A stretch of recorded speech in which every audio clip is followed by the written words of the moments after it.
right, I would entertain a motion to approve the agenda, please.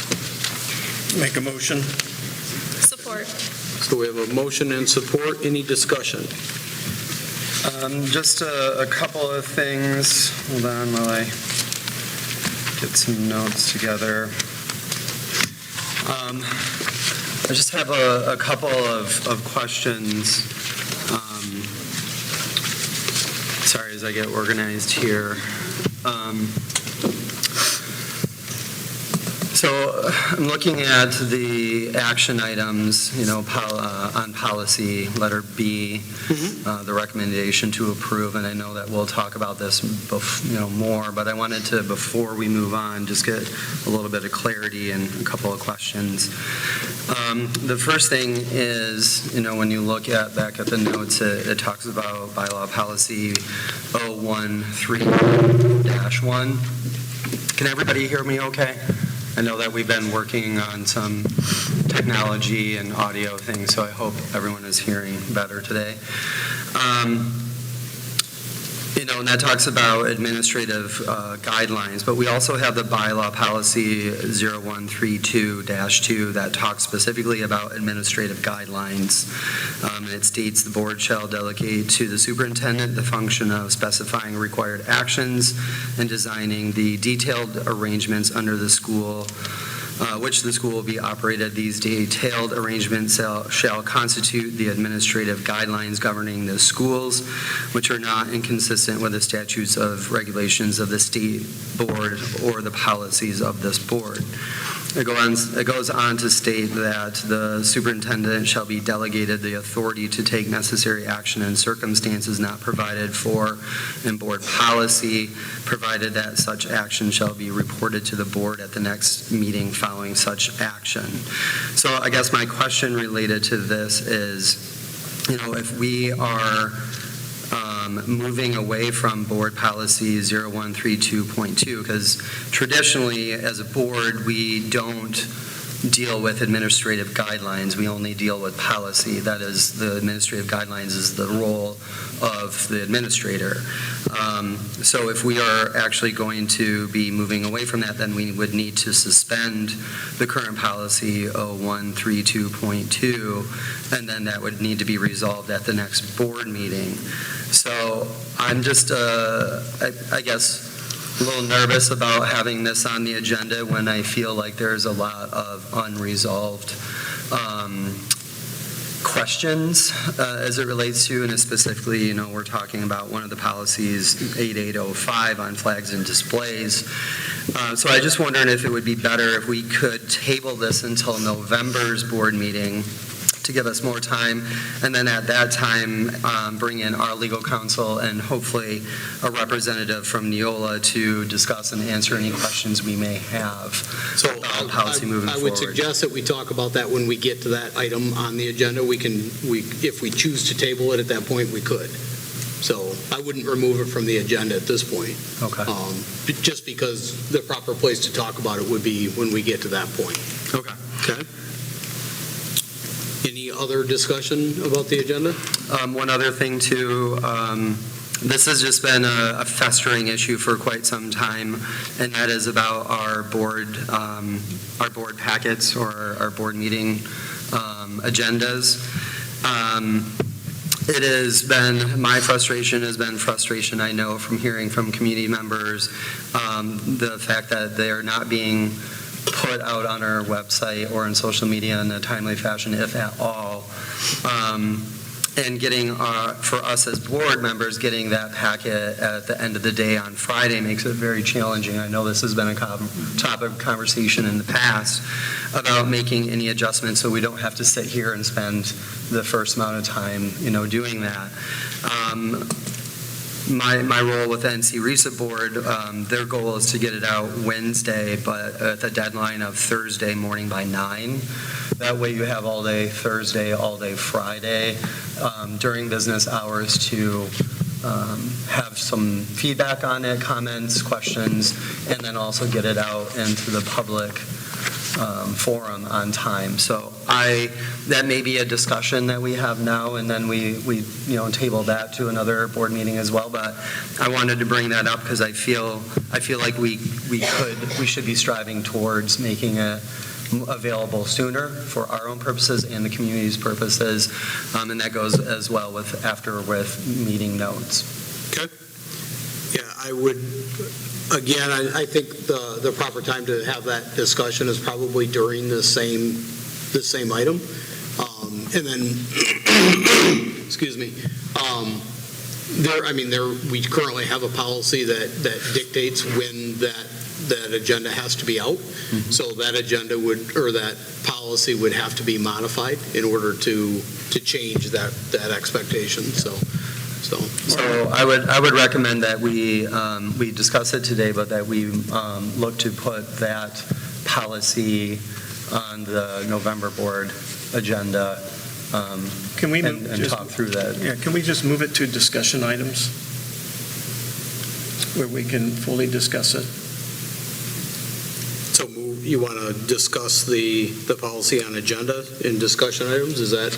Well, with what he's discussing, yeah. Yes. I mean, it as can be- far as talking about as the packet and that, let's just Yes. move it into the proper place under discussion It can be items, put not into at this discussion point. items. Absolutely. Yeah. So yes, we can discuss it then as well.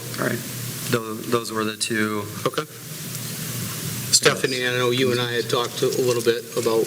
Yeah, I would just like to discuss the policy, the flag and displays policy. So whether we want to discuss that when we get to policies or whether we want to move it to discussion items, I would just like to have some discussion on that specific policy and how we want to handle it, whether we want to table it, whether we want to send it to the policy and bylaw committee. Which would you make a motion for? I would make a motion to table it until we can have some further discussion, possibly reaching out to Neola to see if they can give us some guidance. Okay, so you want to, And on that note, that was part of some things I was going to bring up later, but I'll bring it up now, and we can bring it up again later. I know that back in January of 2023, our then board president, started moving towards reestablishing committees. I feel like that has been, I don't feel like it's fully fleshed out. I feel like there's a lot of concerns and issues with committees, because I know that we were talking about moving people around. I've been on a committee that's never met. So I would say for the foreseeable future, the next couple of meetings, at least until we can have further time to have a proper discussion, I think that we should move away from committees and look back at the committee as a whole. I think that right now, with everything happening in this district and on our board and throughout our community, having everybody at the table versus a couple of people at a meeting, I think would be better to have those conversations here and bring it in that way as a committee of the whole. okay. Any other discussion items on the agenda? I didn't hear a specific motion, so that's why I'm moving on. Go ahead, I'm sorry. I was just going to say, I motion that we table the flags and displays policy. From the resolution you're talking? Yes. Okay, so let's do that when we get to that point, okay? Sabrina, you had something too, right? I was just curious if we were moving discussion items to after public comment. So is that a motion?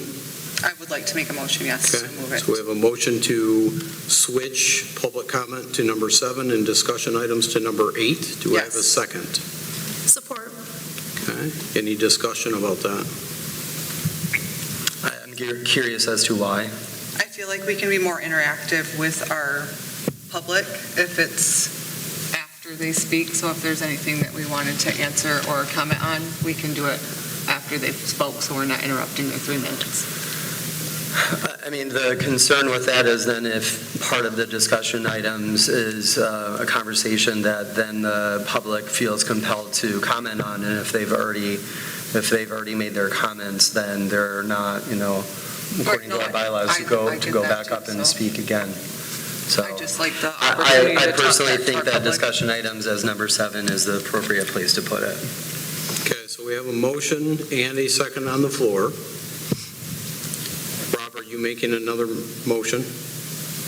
Are you making, I make a motion that we leave the discussion items where they are. okay, so are you making a motion to amend the motion, is my question. Well, we haven't voted on that motion, so. Understand, but we have. Yes, I'm making a motion to Okay. amend that. Is there a second on the motion to amend?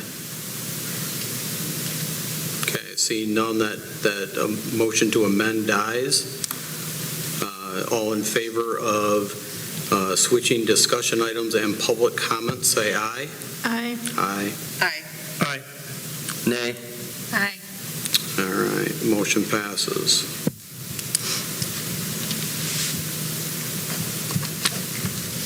Any other discussion items on the agenda, please? All right, seeing none.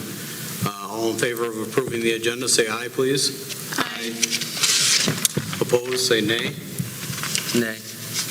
Okay, the agenda is approved. All right, item number 2, Board Spotlight, UHY LLP Certified Public Accountants.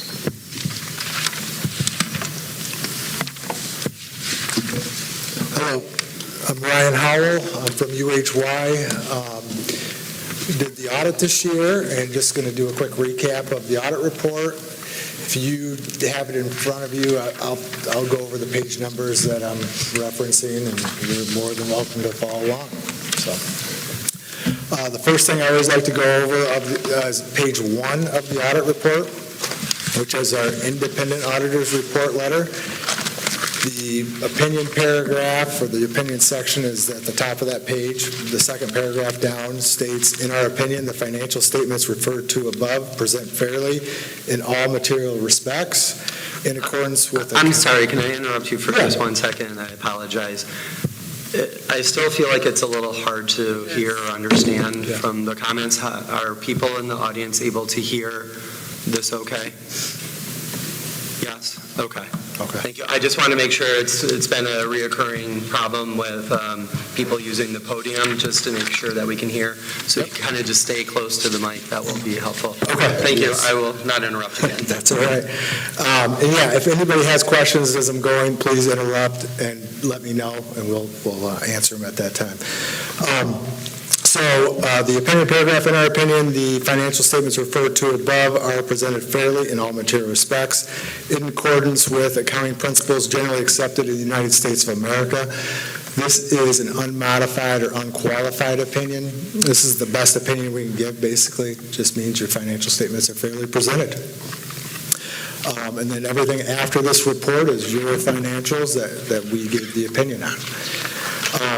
So then if you would jump ahead to page 18 and 19 of this audit report, I will touch on the general fund.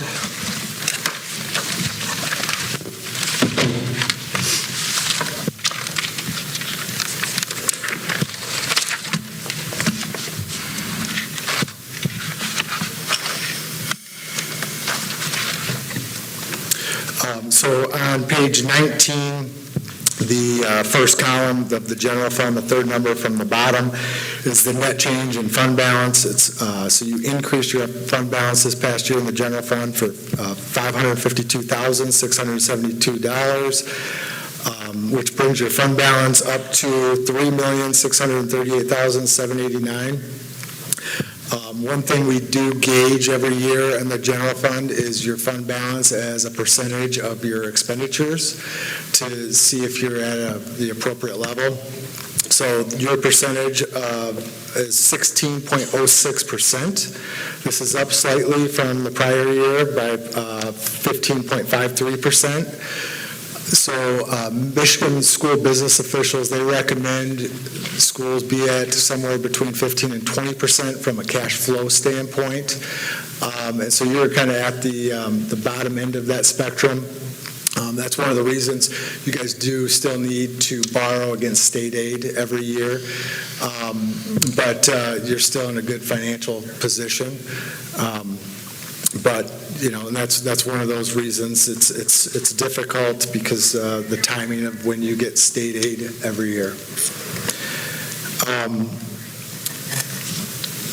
Then the second column is the other non-major governmental funds. So a breakdown of that column is actually at the very back page of this report, page 56. And I'll kind of just do a quick recap of the non-major funds as well.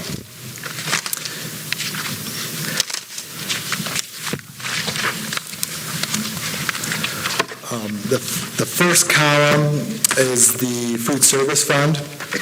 This fund increased $103,773, which brings your fund balance up to $519,836. This particular fund is only supposed to have a cash reserve of 90 days. So your fund balance actually is too high in this particular fund due to some federal guidelines and state guidelines. So the state will make you create a spend down plan by the end of the year. You also had this in the prior year. This is not a very uncommon thing right now. Most school districts have this same exact issue where they have to have a spend down plan just because of the federal funding that they've accumulated over the last few years. The second column is the community rec fund. This fund hovers really close to a break even. It increased $3,000 this past year, which brings the fund balance up to $22,994. The last special revenue fund, which is the school activity fund, that increased fund balance $35,922. This was a new fund a couple of years ago, but I anticipate it being about a break even with a slight increase every year based on the different funds and programs that the school has. A lot of that is like the student activity accounts are in those funds, or in the school activity fund. The fourth non-major fund is the debt service fund. This is the bonds and interest are covered by the taxes collected each year. So that one also should be about a break even each year. You had a small decrease of $5,399. And then the final fund that you have is the capital projects fund, the building and site capital projects fund. This fund increased by $24,494. You only had one expenditure related to seal coating this past year in this fund, which was less than the transfer in from the general fund of $50,000. So that's why it increased this past year. That's all I wanted to touch on the actual numbers from the main audit report.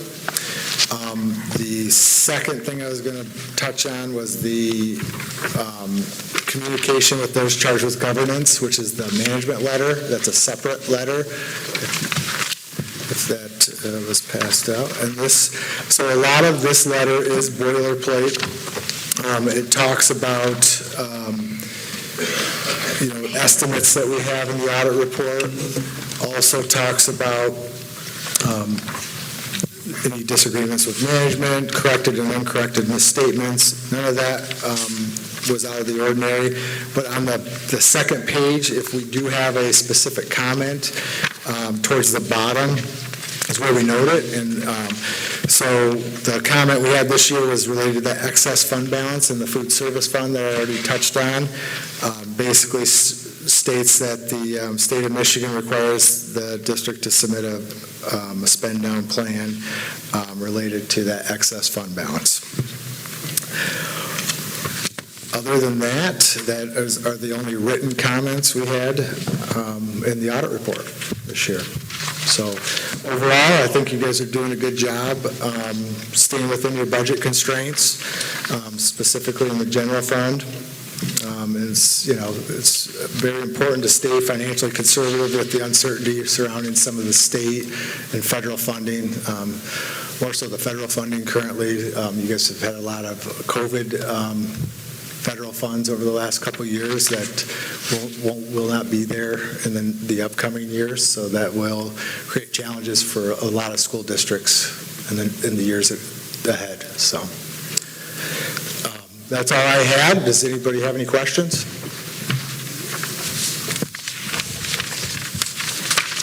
Before they do, Ryan, I would just, like to publicly thank Holly. She does a fantastic job for us. I think you know that. Yes, she does. Before. So I am thrilled that she is back here and has us in as strong a financial situation as we've been in a while. So her guidance and her thoughtfulness and her ability to communicate is very, very impressive and really, really helps us out. So Yeah. thank you. Yeah. Yes, thank you, Holly. Thank you. Good job, Holly.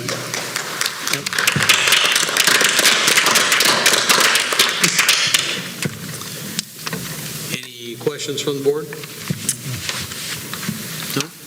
Thanks Thank for you. your work. Good job. Yes. Thank you. Yeah, I Thank you very appreciate much. you sharing the comments that, we as a district are managing our money well with, constraints that we have. And it is nice to get that reassurance that Holly and our financial team are doing their due diligence when it comes to controlling and balancing our budget. Yeah. So, thank you. Thank you. Thank you very much. See ya. All right, that takes us down to reports. Mrs. Dawson.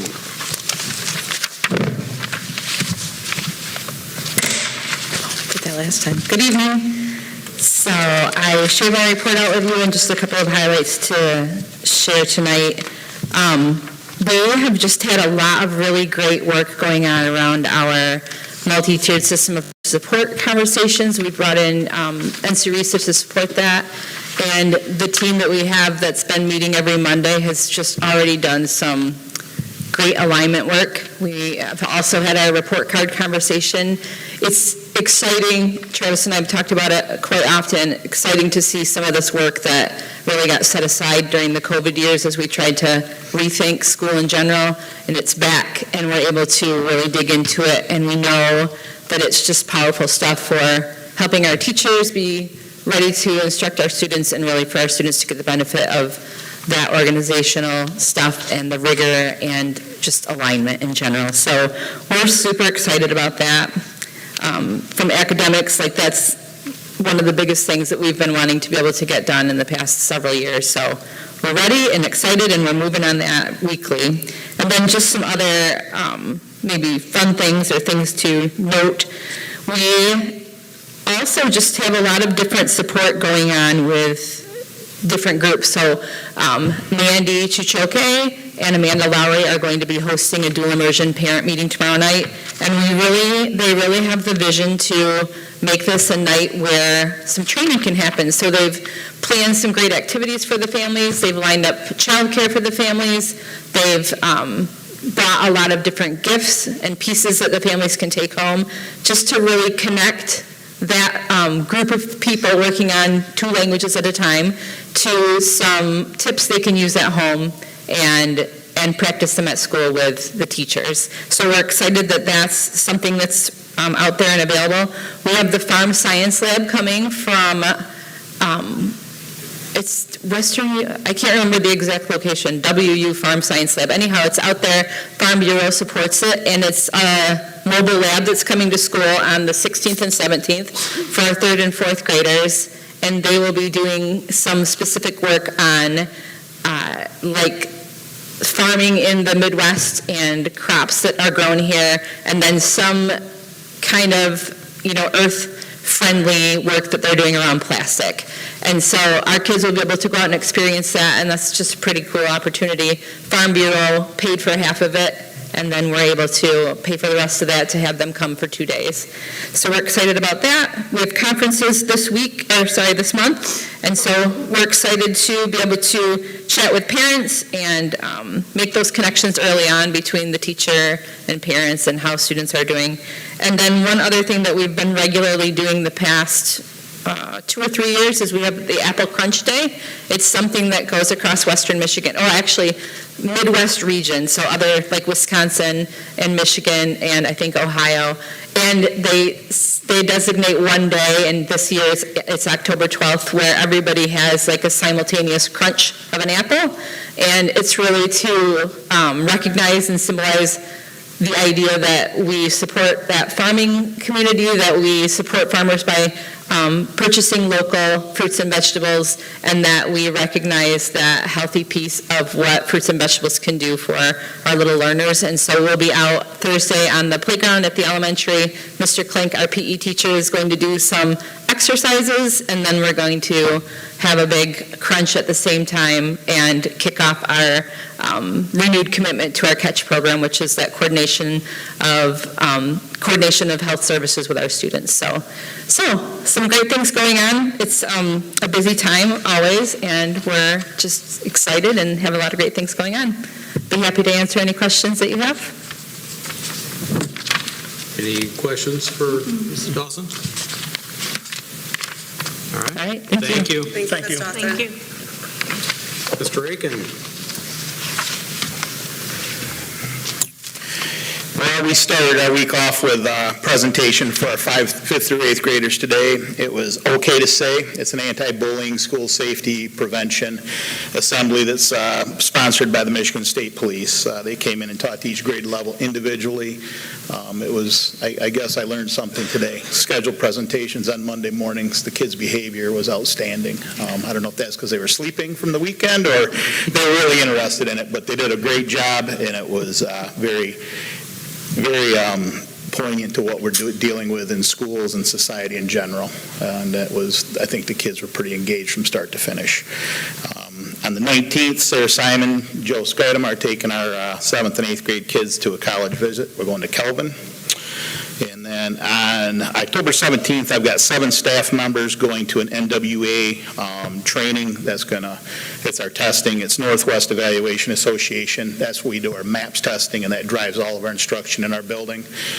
So I've got 7 staff members going down there to see different ways that we can utilize that data throughout our MTSS process. And then on October 20th, NC Reese is coming down. They're going to be doing a October-November PD day where our whole building is going to be working on restorative practices. So that's where we're at moving forward. Any questions for Mr. Aiken?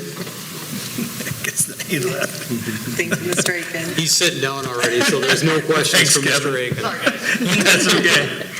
All right, Mr. Simon. All right.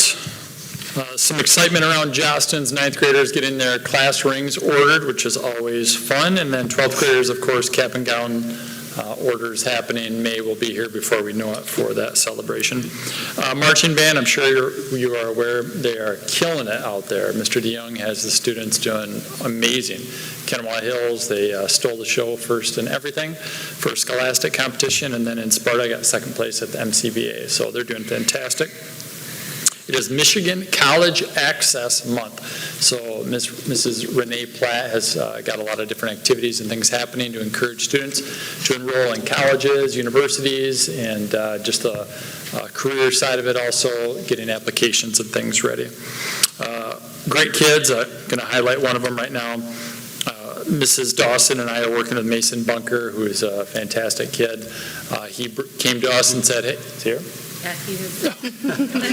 In the front row, I can't see it. So he wants to come down to the elementary in PC and show them what construction is like, and also I think some electrical, right, too? Yeah, so we have little electrical boards, and I'm going to basically wire up a circuit that will have lights and how every outlet, every day-to-day electricity works. Perfect. Yeah, so that's awesome. It goes right into the strategic plan of getting down into those classrooms and showing them those opportunities, which is great.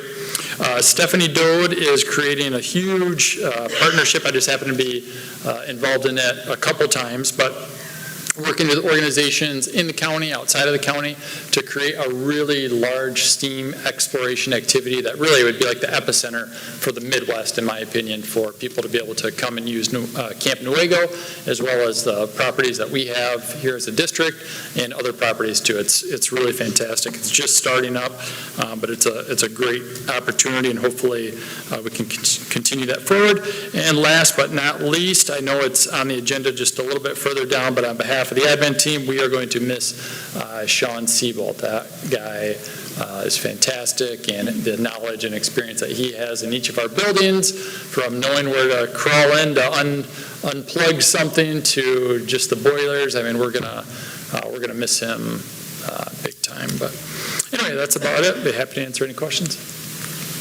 Any questions for Mr. Yeah, Simon? Dan, going back to the marching band. Yeah. Expound in Ottawa Hills, what kind of competition was that? The Ottawa Hills one? Yes. Kennewick. Oh, Kennewick Hills. That was a It was scholastic. Kennewick Hills? Yeah, Kennewick Hills was a scholastic activity, so it doesn't have as, let's say, as stringent as scoring as the MCBA does, but there's still a lot of scoring. The MCBA is another level, so that's why, I think going from the scholastic was fantastic, and gave the kids a really good feeling moving forward.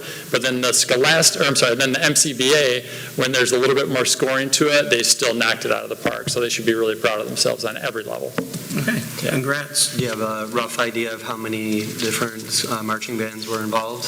Can I call a friend? Yeah. Got to phone a friend here. 6 or 7-ish. There was 10 in their- There was 10. 5 in their flight. Yeah, 5 in their flight. 5 in their flight. Yeah, there's 5 in our flight 5. And if you follow band activity, Kansas City Marching Band is like the band to me. They win state title after state title. So that's who we need to keep our eyes on, making them Kansas City at 4. Beat Kent City. 3 points behind them in second place. Okay. Well done. Yeah, they're awesome. So if you get a chance, go check them out. They're doing great. The sound is amazing. Color guard is great. Well, I just have to commend them for their performance and endurance during the homecoming parade. Oh, gosh. Sorry, going back there a little bit, but that was brutal. Yeah. That walk up Elder. Right. They kept it going for They sure. did. They did a great job. All right. So well done. All right. Thank you, Mr. Simon. Thanks, Dan. Mr. Zuber. All right, I'm going to move this. So everybody can hear me okay. Usually I project okay anyways. I'm going to echo a little bit about what Mr. Simon had said. We're going to start talking about, I've got quite a few things to touch on this month. Yes, thank you to Stephanie and to Sarah Simon, and we've got a lot of other of our staff members that are involved with this, but fortunate to me with some community partners and area partners to help enhance our students' educational experiences. Camp Nuevo, Cropscott Farms, the Flying Classroom from Florida came up. I know we'd had some staff members that went down there. It didn't cost us a penny last summer, and we're involved in a lot of immersive activities. We've got some people in here and on our staff that actually got to fly an airplane that had never done anything like that before. Nature events, just lots of things that we're going to be able to bring to our students, which is pretty cool in the STEAM opportunities. One thing I can't say publicly yet necessarily, but I'll give a hint. One of them involves probably the coolest STEAM lab, maybe like Mr. Simon said, nationally. It may or may not be a floating lab. So it's something that's pretty interesting. We've got a lot of water opportunities. We've got a lot of people, and we've got a lot of community partners that are willing to pitch in and do this. So, yeah, it's exciting. It's exciting. We've got a lot of people in this district that are visionary, and they want to see things happen for our students. We've got a lot of students that are visionary. I love the fact that you're going down to the elementary school. I know we talked about that last month, so thank you for doing that. That's really cool. Really cool. Very proud of you. So thank you for doing that. Also, to follow up what Mr. Simon had mentioned, the marching band, they got first at Kennewick Hills, second at Sparta, best marching, best music, best percussion, best color guard. That's as good as you can get. And for those of you who have had a chance to see them and hear them in action, there's a difference. They are crisp, they are sharp, they are on point. I'm a music guy, but not necessarily a marching band aficionado by any means, but they sound different to me, and it's pretty cool. And the confidence on our students' faces and the way they interact and the way they support each other and lift each other up is also very, very impressive. So yes, thank you to Mr. DeYoung and all of our music staff that are helping with that. Staying with extracurriculars, fall athletics will be beginning to wrap up soon. It is mid-October. I know in mid-September we're 10% of the way through our school year. We're probably close to 15% already, which is hard to believe. But best of luck to all of our student athletes and coaches as we move forward. Lots of field trips have happened so far this year at our different schools. So a big thank you to the Fremont Area Community Foundation, who has allowed us to take some trips and do some things that we wouldn't ordinarily be able to take. So thank you to them. I will be in Lansing on Wednesday with some of our other staff members at a Future Educators Conference, and this is all part of the Grow Your Own movement across Michigan to get people, because there's a shortage in teachers, there's a shortage in educators. It can be a challenging profession to get into at times, and so we're really working to enhance that opportunity and give our students an opportunity to participate here through the NC RESA. It's one of their programs at their Career Tech Center. I think Mr. Brown's back there, actually. So we've got about 15-ish students, I think, that are in both the elementary school, the primary center, our preschool, and our middle school, and they do a fantastic job. I had a fortunate opportunity to meet with them last week and talk to them about their experiences thus far, what they like about it, what they wish they could change, and one of the coolest things to me was the one thing they wished they could change was that they didn't want to have to switch classrooms at semester. That's part of it, and I understand it. It's you get different perspectives, maybe a different grade level, a different style of teaching to be exposed to, but they've connected so much with their students already, they don't want to miss. They don't want to have to leave them. A couple of them told me they felt guilty. They were sick a couple weeks ago, and felt guilty that they weren't going to get to see their students that day. So they're in it for the right reasons. So that's really cool. Really, really cool. So thank you to all of our educators at Grant Public Schools who are hosting our future educators. So thank you. Wednesday should be interesting. And the group of people that are going with us have been asked to present. So Grant's doing something right, obviously, if the state's asking to have us come present. So I think Stephanie's going, Sarah Simon, Mr. Skidmore. There's a handful of people going, so it should be a good day Wednesday. The county is looking at possibly switching from Skyward, our student information system, to Power School. And that's not just here, that would be the entire county, Nuevo County, doing that. We've been with Skyward for a long time. They are, and I don't want to talk ill of anybody or anything, but they have realized that they've fallen a little behind, so they're going to completely reformat their operation, and it's not even going to be called Skyward anymore. I don't remember what it's called. So the user interface is going to be completely different. So the tech directors and the superintendents at the other county schools thought it might be a good time to at least explore some other options. And Power Schools is kind of the leader in this. I've used it before at a different district. Some of the other folks that have used it, it's different. It's very, very different. It's a little more costly, but it really opens up and does a lot more things. So that would be a decision that would be being made sometime in the next month or so, collaboratively. So we'll keep you posted on that. Who ultimately makes that decision, Mr. Zuber? The superintendents. So the superintendents of all the schools across the county? Okay, gotcha. Yep. Okay, thank you. Where are we? Auditions for Fiddler of the Roof. I think Mr. Swears is here somewhere. Took place last week. I cannot wait to see it. I know they always do a fantastic job, so get ready. Get your tickets early because they're sure to go fast. I wish I had the dates with me. I forgot to write those down, but it'll be here soon, so we're looking forward to that. I did get the opportunity about 2 weeks ago now to attend the State Superintendent's Conference, and there were great presentations and conversations about just a wide range of subjects. There's a lot of districts going through a lot of challenges, and a lot of districts doing great things, and a lot of districts trying to learn from each other, so it was very good. One thing that was probably the most, and I sent something to you guys and to our staff, one thing that caught me off guard a little bit, and I'm a little slow to come around with technology sometimes. I think it's just my soul, maybe. But the artificial intelligence component, we had Michigan Virtual was presenting, and they had 3 or 4 superintendents from across the state that were up on stage with them presenting, and they all introduced themselves like you would do, and one of them said, well, I'm a little nervous in front of crowds, so let me just play a video I made on my phone last night. And so it was up on the big screen, and he played it on the phone. And it looked like kind of one of the videos I do. I just hold up the phone and kind of a one-take Jake and say, this is what's going on. And he was in his backyard, and the first 20 to 30 seconds, it was him talking in English and explaining. Then it switched to Spanish with subtitles for 20 or 30 seconds. Then it switched to Chinese, perfect Chinese with subtitles. And when it got done, he said, I can barely form a sentence in English properly. I don't know a word of Spanish. I don't know a word of Chinese, but his mouth movements, his voice inflections, everything was perfect. And I know Mr. Swears, I know he's in here somewhere, had done the same thing that I'd sent out to everybody maybe a week and a half ago as well in Spanish, and he's not a fluent Spanish speaker, he said, but it's just amazing how this is coming. And like we talked about, we need to be ready for it and figure out, I know there's going to be all kinds of debate and thoughts about policies and this and that, but it was just interesting to hear what some other school districts are doing already with that. It's one of those where we're going to have to embrace it and figure out how to best use it as a learning tool for our students. I think it would be tough to put our arms up and say, no, this isn't going to happen here, because it's going to. Students are already using a lot of the artificial intelligence now. So we need to figure out the best way to make it a tool. But it's amazing. It's amazing to me. And again, I'm a little slow to come around. I didn't have email the first year or two when I was working at a university. And my athletic director said, yeah, it's all right, it probably won't stick anyway. So I've come around to email at least, but it's coming. So it will be interesting. So more to come on that.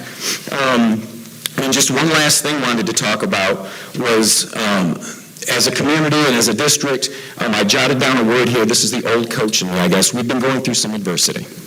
Okay, we've been going through some adversity, and that's something that I think every human being faces from time to time, whether it is personal, whether it's professional, whether it's something with family, whether it's something with friends, whatever it may be. We've been going through some adversity as a group. And one thing I just wanted to remind everybody, it's okay not to agree on things. That happens. We just want to remember to remain simple.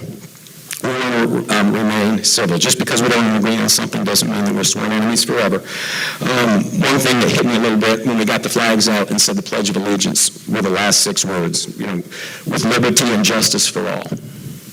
Everybody here says that at every meeting, and I know we mean it. Sometimes I've said that pledge probably, since kindergarten, I don't know, a few times, thousands and thousands of times, and when I really sit and think about the words and what they mean and how they pertain to what we're trying to do as educators and what we're trying to do as a district, we want to make sure that we adhere to that.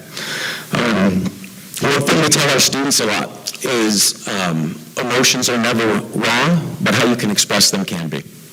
That's one thing that an old coach told me a long time ago. Emotions are never wrong, but how you can express them can be. Or don't let circumstances dictate your behavior. And so that's one thing that I've really, really been working on. There's been times over the course of my life where something has happened to me and I've gotten quite upset about it. And especially when I was coaching and playing, that was quite a few years ago, but I guarantee there were times that I reacted emotionally to things. Looking back at that, I regret it, and I'm sorry for it. When I was coaching college basketball, there were times I would drive home at night and think to myself, I can't believe I said that to a 20-year-old boy, young man, out of anger and frustration that they weren't doing exactly what I thought they should be doing.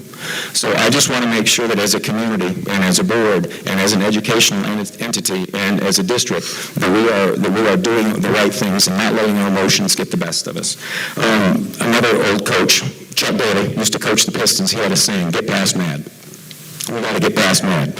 And I think we're getting there. We just want to make sure that we continue to do that. One thing we always talk to our students about, too, or I do anyways, and I've been fortunate to speak and been asked to speak at different schools and universities and camps and organizations. 3 big things with us are trust, value, and appreciation. I want to thank all of our administrators that have heard us talk about that before. Trust, value, and appreciation are huge things, especially in education with students. Adult to adult, adult to student, student to adult. We need to make sure that we're living that. Honestly, being able to judge yourself, we talked about this, I think, at the beginning of this school year with our staff. Having honest self-reflection is a good thing. Honest self-reflection is a good thing. It's not an easy thing. It is not an easy thing, especially professionally. And I joked with our staff, I think it was this year, my years are running together, that I am not afraid to dance. I'll bring it. Not that I'm a good dancer, but I'm going to bring it, so you better give me a little space, because I'm going to be bringing it if the spirit hits me. So I don't have to necessarily think and reflect, I'm a very good dancer, I shouldn't do this. But professionally, for whatever reason, for people, it's harder for them, it's harder for me, I know, and a lot of people I've talked to, it's harder to have honest self-reflection professionally on what you need some work on. And so, trying to reflect on it, I feel like, and you guys correct me if I'm wrong, I feel like I'm one of the more optimistic human beings on earth. Trying to be anyways around our students and trying to lift people up. That's been challenged for me a little bit. That has been challenged for me a little bit in reflecting. It's been challenged, but it hasn't been broken. Okay? My optimism has been challenged a little bit, but it hasn't been broken. That's why I think it's so important that we as a group that sits at this stage, a group that we are as educators at Grant Public Schools, and a group as Grant, our community, can find ways to make sure we get back to what we do well. Get back to what we do well. We said this back in November, December, almost a year ago. We're better than this. And I feel like we've got an opportunity to do that. And it's interesting to me, we are one little small town in a smaller county. How could we make a difference? Well, we can set an example for how we can work through things together. And we can work through things and find a positive outcome together. We've gotten attention, not the kind of attention we all agree to that. But we can get positive attention as well. People are still watching. People are still watching, and I think as a group together, we can make sure that we can move forward one step at a time, one foot in front of the other, that we can do this and make this a better situation for everybody. So, any questions? That's my report. I got rambling a little bit, but thank you. Well, thank you for those remarks and comments, and thank you for everything that you have brought to our district and our community.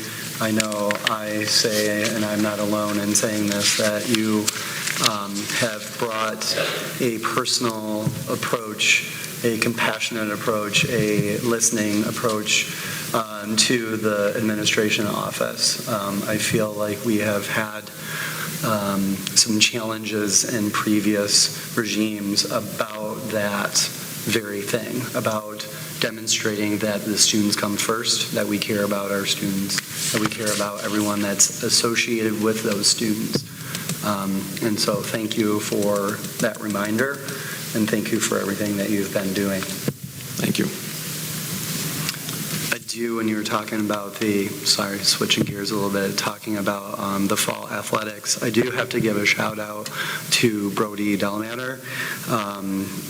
The cross-country team had a huge invitational, maybe bigger than the state, final state meet at Portage. There are, I think, 15 or 16 heats that run all day.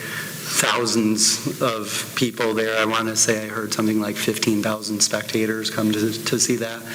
And Brody, for our division, took 26th place out of 50, which is just incredible. And those are all really fast paces. Right. And he's on pace if he keeps at it, where he's looking at probably an invitation to the state finals. So he should. That's a really important. Several times this year already. He's doing great. Yep. He's always, if you see a brown-haired boy with hair flopping running down the road, that's probably him. Yep. He's out all the time. I see him every day, it seems like. So he does a great job. And that was, cold, rainy temperatures on the heels of Tuesday at White Cloud, one of the most insane courses, and 90-degree weather. So it was a sight to see. Perfect. Thank you. Any other questions for Mr. Zuber? Mr. Zuber, I have got to ask, you said a couple of students got to fly an airplane? A couple of our staff. Or a couple of our staff? Yes. An actual airplane or a simulator? Oh, no, they were in the sky over Miami and the ocean. So that's cool. Stephanie's here. She was one of them who got to go. Holly got to go. Yes. Nice. Did you fly? Yeah. The flying classroom is a very unique entity. They're global, and it's run by a gentleman, a former military general, I think, don't quote me, colonel or general, high-ranking official who now works for National Geographic and travels all over the globe and is trying to find ways to implement things he has done to get into the hands of students as opposed to just watching him do it on a video. And so they had an immersive experience where 6 or so, Mr. DeVos was there, I think. Yeah, there was quite a few. Mrs. Simon was there, Mr. Simon's wife, Mrs. Simon was there. They flew in, literally it was almost like you see in a movie where they get kidnapped. They pulled up in a van. It had windows, though. They did have windows. And picked them up, and they had no idea what they were going to do for the next 3 days. So lots of different places. They ended up at a bird hospital, sanctuary, bird emergency, whatever it's called, helping release wild falcons and pelicans and things back into the wild. They got to fly a plane, did something on a clipper ship, boat out on the ocean. So yeah, just lots of hands-on stuff and just very different, unique ways to learn math and science and teamwork, and just it's amazing. And so that's something that we're really looking forward to continuing more. They were here, a couple of their representatives were just here last Wednesday at Scott Farms. So I got to meet with them for a while, and they're great. They're going to be back next month at another event in Michigan, so they're looking forward to seeing us again. And maybe they're biased, but they were saying that, and quote me if I'm wrong, Stephanie, they said that Grant has been their favorite people that they've dealt with ever, just because of the enthusiasm and the energy that our staff members bring. So it's pretty cool. Okay, cool. I could add to that. I was the privilege of sitting in briefly for one of the initial conversations, with the direction, and that is a quality group of collaborators and reputable organizations, and working with Camp Newaygo opens up a lot of opportunities beyond what we're doing already. So there's some great opportunities there. I did have one quick question. Sorry, I forgot about it, and then I'll come back to it real quick. In your superintendent's meeting, we were talking about AI and being prepared. I know oftentimes in those conversations, it doesn't just stay at the topic at hand. Were there other initiatives, observations, people that are kind of watching the future trends and seeing what's happening that were brought up in addition to AI that we should be thinking about or aware of? There were a ton of topics about just a lot of different things. You name it. Everything from political things to educational things, to, you name it. But that was one that really just caught me by surprise. I was expecting most of the other ones and didn't expect that, especially to the extent, I guess I just hadn't been up to speed that much on how amazing it is. There's actually something on 60 Minutes last night about the gentleman who invented AI. He's a 76-year-old British professor, and listening to him was scary. He said he doesn't know what's going to happen. He said his biggest fear is that they take over, like they being the computers and robots, because they don't make mistakes, and they continue to learn and learn and learn and learn and learn and learn and learn without any loss. So, and they have access to every byte of information that's ever been entered on the internet across the planet. And so they can absorb that and make the best decisions. So from a school standpoint, I would say some schools are doing various things. I talked to a friend of mine who's a superintendent at another district, and their high school English teachers have decided, for now anyways, that they are not going to allow any typed papers anymore. It's going to be paper pencil because they want the students to do their own thing. However, he also said those same teachers are using AI to create lesson plans and create lessons. So it's like kind of this, but another school superintendent had said their high school had decided, because, and again, I'm not an expert by any means, but I could type into whatever the site is, write a paper on the assassination of Abraham Lincoln from John Wilkes Booth perspective that is 5,000 words, and it will be done in 12 seconds. But they did say it's not always perfect. It's not always perfect. And so what some of the other high schools have started doing is doing that. Yep, okay, boom, do that, have the paper done, but then you're going to edit, critique, adjust, make it your own. How are you going to make it your own? Because it's kind of a shortcut to Googling something, I guess, but then they put it in sentence form. So there's just a lot to think about, and I don't know what the right answer is, honestly. I have no idea. It's coming in so fast and furiously, I'm not sure what the best approach will be. but it's coming, it's here. That's the thing, it's here. I remember, even last spring, hearing from, colleagues that are college professors talking about, that with art, artwork, writing, any sort of assignments being turned in. So it's good to be aware, and I tend to lean towards the philosophy of, there's always a learning opportunity. You can act out of fear, and you can try to stick your head in the sand and pretend it doesn't exist, and then just, no, we're not deal with it. But the most effective, I think, educators and leaders are ones that go, all right, well, here's a new, interesting problem to solve. Let's figure out creative ways to do it. Well, and it was even interesting talking to several of the superintendents there. They use AI to write all of their communications to their staff, communications to their board, communications to their community. They just say, they'll enter in the 6 things they want to talk about and say, make it sound enthusiastic, and boom, and done. I'm old, but I like to write.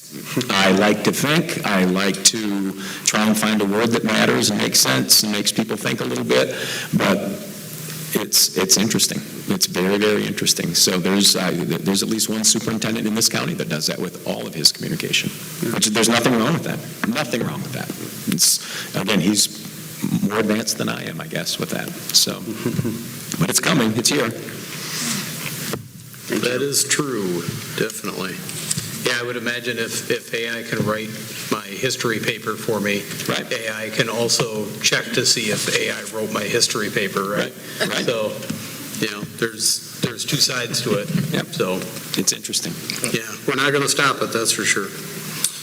All right. Any other questions for Mr. Zuber? All right. Takes us to unfinished business. I see no unfinished business on the agenda. There's a couple of things that I wouldn't mind discussing about unfinished business. I didn't know that I should have brought that up, I guess, before we moved on, but is that okay to bring up now? What are we? With unfinished, one is with the MRWA partnership and the property.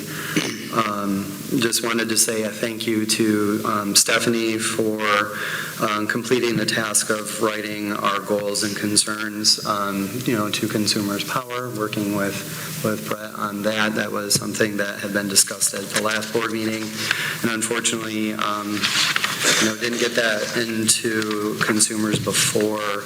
We were supposed to have a site visit last Thursday, so unfortunately that got postponed. But I just wanted to, follow up with what the next steps are on that, which to me still the most important thing is getting out there and doing a site visit so that we can walk and see the impacts, looking through the diagrams. I, for one, for sure, want to leave as little of an impact, on the property as possible. But they're, also want to be open-minded to it all, kind of like with AI, it all kind of ties into the story, the narrative, and what will be the kind of scientific process for that space. So I think that's why it's really important, because trying to judge the distance, with a 40-acre piece of property that's heavily wooded, how much, are we potentially talking about in a deconstruction changing?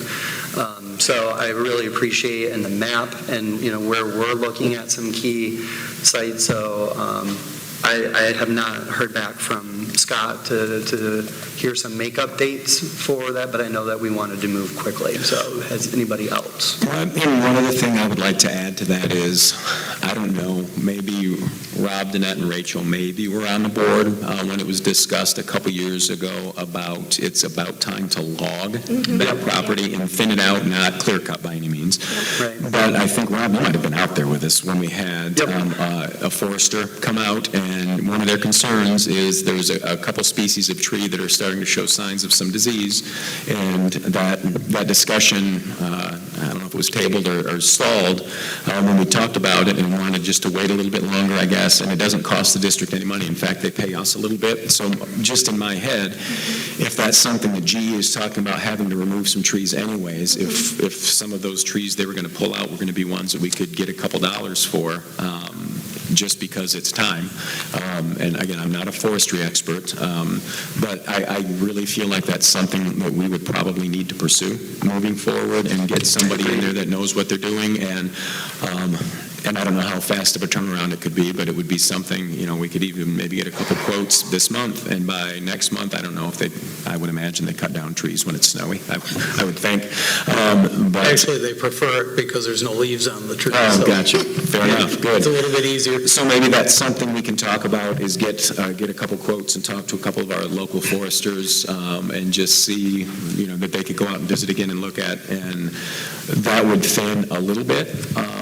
But then that would also be able to adjust our perspective when we're walking through with GE and with the Muskegon Watershed. Yeah, excuse me, I do remember that conversation, and I was curious as to, what happened, because we kind of shifted gears with the property, but I do recall, and this has been going on around Newaygo County, issues with red pine trees. That's what it is. I know, several areas have had to cut down because of the concerns of spreading. And then, I don't know if that ties into the same thing, but Marty Holtgren, who was out with us on that site visit, said that that's a tree that pretty much has a shelf life, and can be problematic once it reaches that shelf life, Right. whether it's those two or falling, or so. And that is an area where it's not as dense as other areas, but there is quite a few red pines. So I would agree, getting out there, all of these kind of be merging together. I know that we have funding through the foundation that includes looking at site building. So there's a lot of different factors that go into what I think is just the beginning of opportunities for property. So I'm willing to follow up with Scott and say, what their timeline and their schedule is, and then obviously open it up to anyone. I think it would be actually great for, especially our stakeholders and staff, that are, potentially going to be utilizing this space for resource, classroom resource or on-site resource. Would be great to see, get them out and see it as well. Have some opinions from some of our science experts here as well. Right. Is that okay with people here, that I reach out to Scott and see about scheduling a reschedule of a site visit? Is that something you would like to reach out and do, Ken? No, I mean, you've been involved with it, so I think it makes sense for you to do that. All right, I'll do that. That's my opinion, unless anybody on the board has a different opinion there. No. So I think that makes sense. Okay. And, I agree that, looking at the property, if we It's do. been a couple of years since we walked. I don't remember. It was last spring. Was it? Mm-hmm. Yeah. Because we had the. Or 2 springs ago now. Yeah, actually, it might be 2 spring, yeah. We had the borer that came through, the emerald ash borer that took out a lot of the ash trees. So if there's ash trees out there, they're probably standing dead already. Right. So they need to come down regardless. I think it would be pretty cool, though, if we could utilize that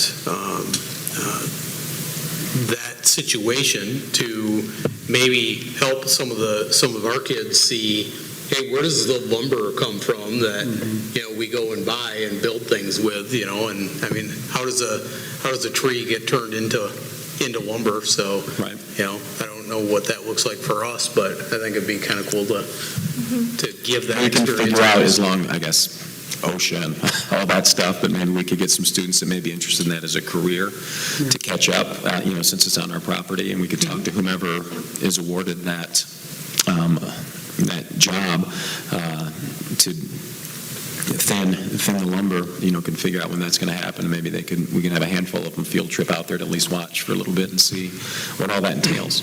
Yeah, I mean, thinning out dense forest is often a healthy step, for the surrounding trees and the ecosystem as a whole. And then we can, there's opportunities to introduce, native plantings and really do, some curriculum around. Again, what excites me so much about this is it's a good beginning.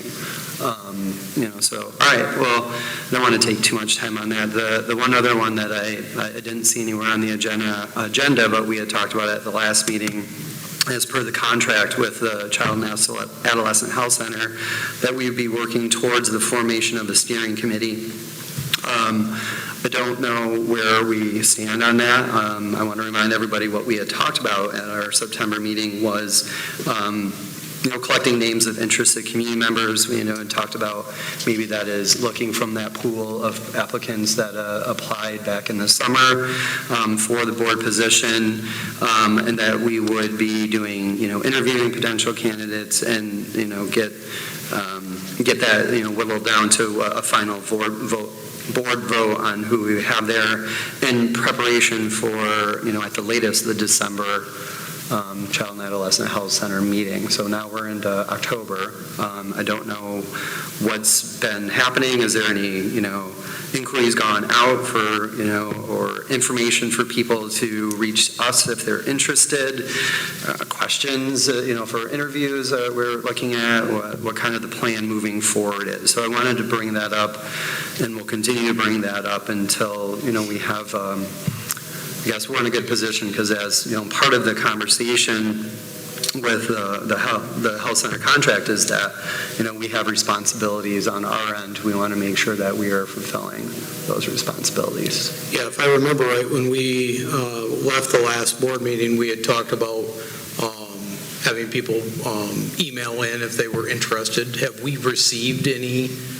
We haven't talked about it, so. Not directly to me. Okay. All right. So I know I've received like one email of somebody that's interested, but. What we can probably do is put out more of a formal announcement for that, and we can do that here this week, and that won't take very long. Put out a formal announcement and have a deadline of, if you're interested, please let us know by whatever, October 25th, whatever, Halloween, I don't know whenever, and then can go from there.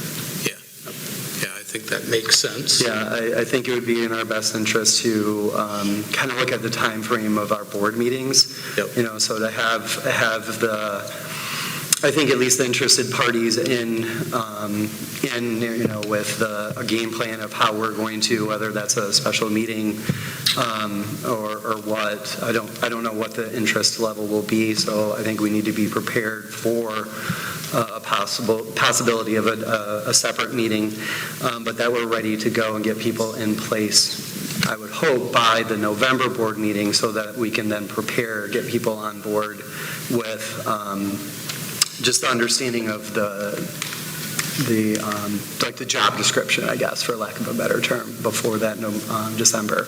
Yeah, so I think the end of October seems like a good time frame. Right. Gives a couple of weeks still to come up with a plan.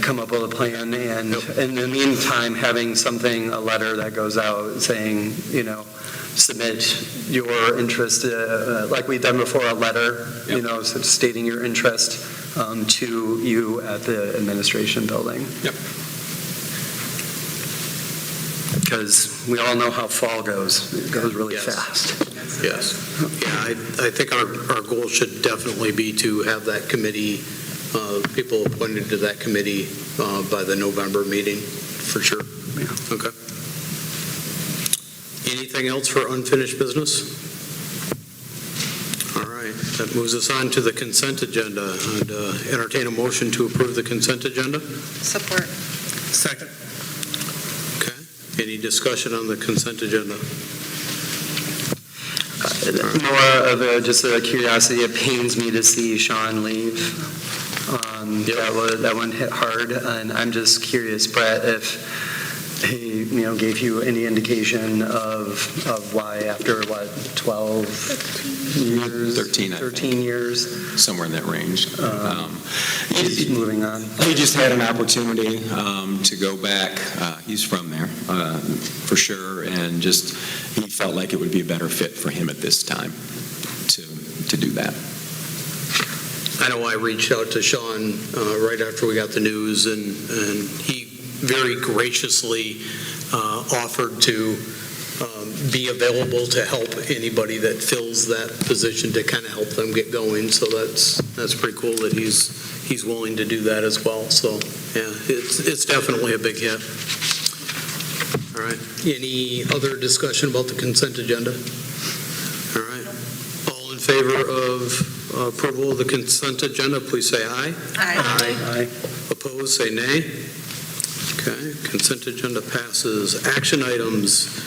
Mr. Zuber, looks like you got the first two. Yeah, after meeting with student number 0288-237-738 and their family, I'm recommending that they be reinstated to Grant Public Schools.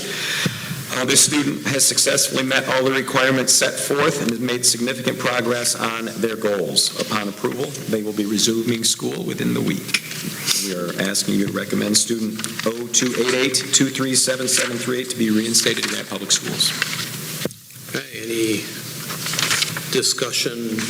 Well, first, I guess I need a motion, please. So moved. Support. So we have a motion and support. So, Rob, you made that motion, is that? I think so. Okay. I mean, We'll give that to you, and Rachel had the support on that. Any discussion or questions about this one? My only comment is I think that it always demonstrates the resilience of both individual and then also our staff who do, I know, a lot of work to get students back to this point. So to me, I look at it, maybe it's the glass half full. Yep. I mean, but I look at the reinstatement as a success story. Absolutely. It's good to be on this side of it, for sure. Yeah. Okay. Any other discussion? All right. All in favor, say aye. Aye. Aye. Opposed, say nay. All right.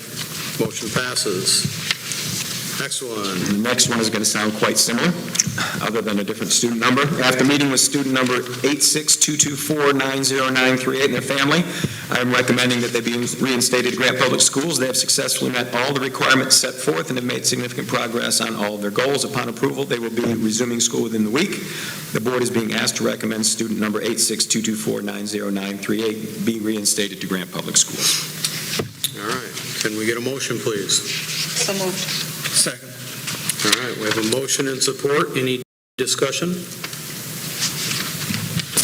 All right, seeing none, all in favor say aye. Aye. Opposed, say nay. All right, motion passes. Thank you. All right, item B, policy. We have a resolution.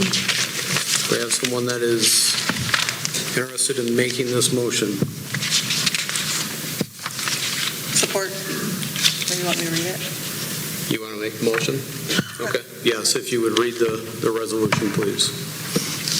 Grant Public Schools Board of Education, resolution to affirm adoption of district bylaws, policies, and administrative guidelines. Whereas bylaws, policies, and administrative guidelines must be adopted by a public school for normal and effective operation. And whereas questions have been raised about the practices used to adopt such bylaws, policies, and guidelines in the past. And whereas past meeting minutes do not clearly address the concerns about those past practices for adoption. And whereas Grant Public Schools Board of Education wishes to clear up those concerns without casting doubt on the validity of such bylaws, policies, and guidelines, nor casting doubt on the past intent while adopting such policies and bylaws. Now therefore, be it resolved, Grant Public Schools Board of Education hereby affirms the adoption of all bylaws, policies, and administrative guidelines as written currently in our bylaws, policies, and administrative guidelines manual. And be it further resolved, the Grant Public Schools Board of Education shall utilize a first reading, second reading, and final vote to modify or adopt bylaws, policies, or administrative guidelines. And be it further resolved, all bylaws, policies, or administrative guidelines adopted or modified by the Board of Education shall be clearly stated in the meeting minutes by listing the bylaw, policy, or administrative guideline number. And be it further resolved, policy number PO0131.1, bylaws and policies shall be sent to the Policy and Handbook Committee for language to include the requirement for the approval of a first reading, second reading, and final majority vote. All right, so we have a motion. Do we have a second? Second. All right, we have a motion and a second. Any discussion? So this comes from some of the things that we talked about earlier. Would you like to start?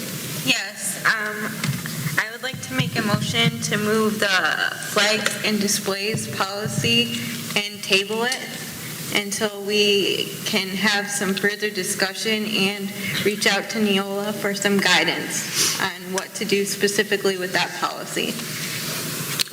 I agree with that as well.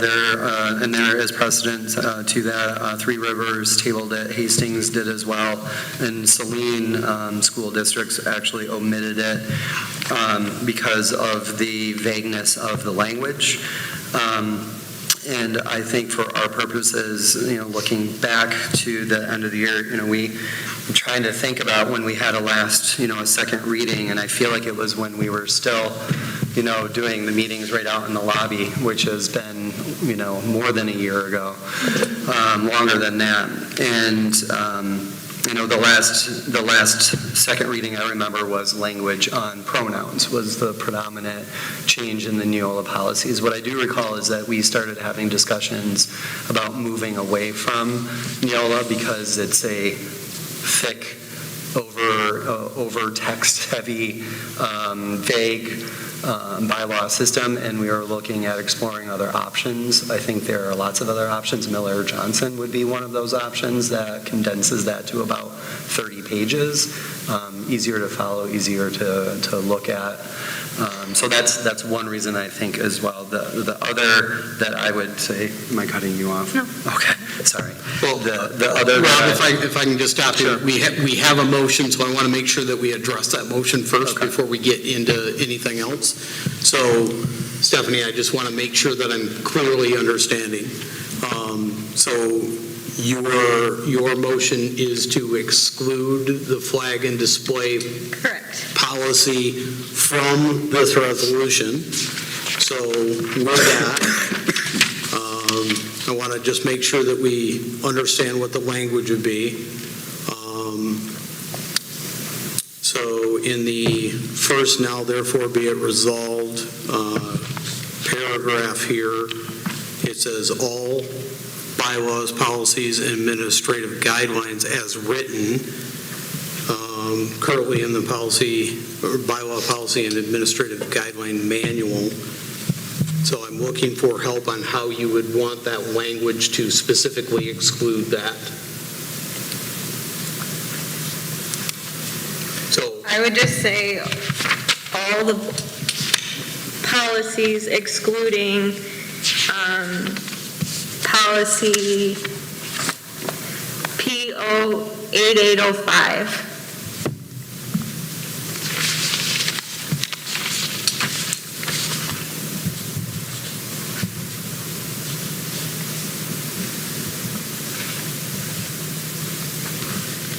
Stephanie, would you be open to accept it? I don't disagree to review it, but to accept the policies as though they are. Include in this with the recommendation that the flag policy be reviewed by the policy committee, and brought back to the board for consideration of either revising it or getting rid of it. But I'm cautious in just us outright tabling it and getting rid of it, because then we're not following what we want to do with the first, second, and third readings. So I think if we can accept all the policies as they are, because there's been great confusion in the lack of doing anything in the past. So that allows us to bring it back to square one, and then the policy committee can bring forth and review those policies and make that a top priority to review the flag policy and then bring forth their recommendation to the board. And that would just be a more proper procedure to bring it around instead of us flat out getting rid of it right now, because that would set a precedence that we as a board would just wipe out any policy at any given time, and I don't want it to appear that way. Okay. Does that make sense? Yes. Okay. So if we can, I want to touch on this language so then we can flush this out if we can. All right, so essentially I added at the end of that sentence, excluding policy P08805. Okay, so that statement now reads, now therefore be it resolved, Grant Public Schools Board of Education hereby affirms the adoption of all bylaws, policy, and administrative guidelines as written currently in the bylaw, policy, and administrative guideline manual, excluding policy P08805. So does that represent your motion? Okay, so that is the motion that we have on the floor. We have a second from Rob. I'm taking the... Well, I would actually like to amend that a little bit into where I think that personally, I feel like that we should table this entire vote on the resolution language, because I feel like that there are still some concerns within this document that we are all, looking at signing off on today. I would say, I think that we should table this entire thing until November's board meeting. One, because as we were talking about, I would like to see us, for the time being, do away with a policy and handbook committee and do a committee for a whole. Once it's in there, it's in there. I also am concerned that the language of policies, which or guidelines, administrative guidelines, which is in policy PO 0132-.2, that counters that bylaw. And legally, if we're going to do away with one bylaw, we need to have a discussion, bring it to a vote, and actually vote on moving away from that bylaw. Okay. So what I'm saying right now is there's enough to me uncertainty really in anything that's related to our bylaw policies right now. I think we need more time. I hear you. We have a motion on the floor that we have to deal with before we get to yours. You're actually making a separate motion altogether. You're not actually amending her motion. Well, my amendment would be that we table this entire resolution. Right, but that's not an amendment to Stephanie's motion. Stephanie's motion is to specifically exclude policy 8805. So I want to make sure that we deal with that, and then we can deal with your motion to table the entire thing. Okay.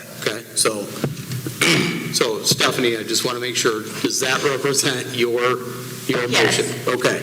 So I want to make sure that we have a second for that motion, because it didn't sound like you actually wanted to second that. I would prefer to second a motion where we table this whole. Okay, so do we have a second to exclude policy 8805 from this resolution? Well, if that's going to be no one else, then yes, I will second that. Okay, so we do have a second on that. Any discussion on excluding policy 8805? This is where we get specifically into that discussion, Rich, you were already starting to get there. So. Yeah, I don't have a problem reviewing the policies. I think it's very pertinent that we as a board just start at ground level. We accept the policies and the manuals as they are, and then we go back to the committees. And that's where then we hash all of this out and bring it back.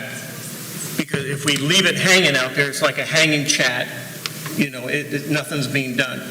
And there's been too much confusion over past several years of policies not following through the complete cycle and just hanging out there. So we just need to say, we're going to start at square one, we're going to accept what we have, so that at least everything that's on the books has some weight to that. Otherwise, someone could come back and say, you haven't approved that policy, so I don't have to obey that policy, because the board's never approved it. And it just opens up a Pandora box. So I'm just saying, I just think it's it's just a better way to accept it and then take it to the committees.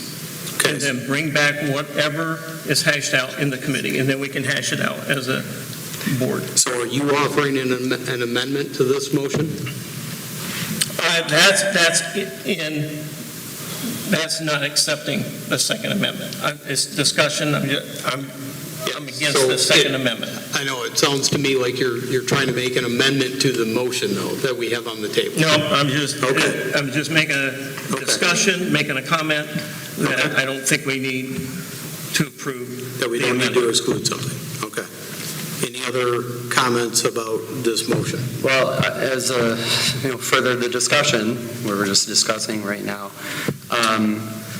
I would think it would be best practices not to blanket adopt anything and then backtrack and make, changes where we feel necessary. We as a board have that authority to table it and then put it back on the agenda in a time where we feel like we have an appropriate and adequate enough time to decide on how we want to move the direction forward, including things that we already have in bylaws. So I think that just accepting it with minus this one particular policy, we didn't do a formal vote on this. I don't know what other policies may be out there that haven't come to our attention. I can answer with some of that. With Neola, I know Kim asked specifically recently, just triple checking, and it doesn't have to have a formal board vote. A lot of these Neola policies are federal law changes, state law changes that we have to do. So it's more of an awareness thing that this policy has changed and the language has changed. And so if it is tabled, if it would make everybody feel better, we can get somebody from Neola and or legal to answer any questions you've got, whether it's in writing.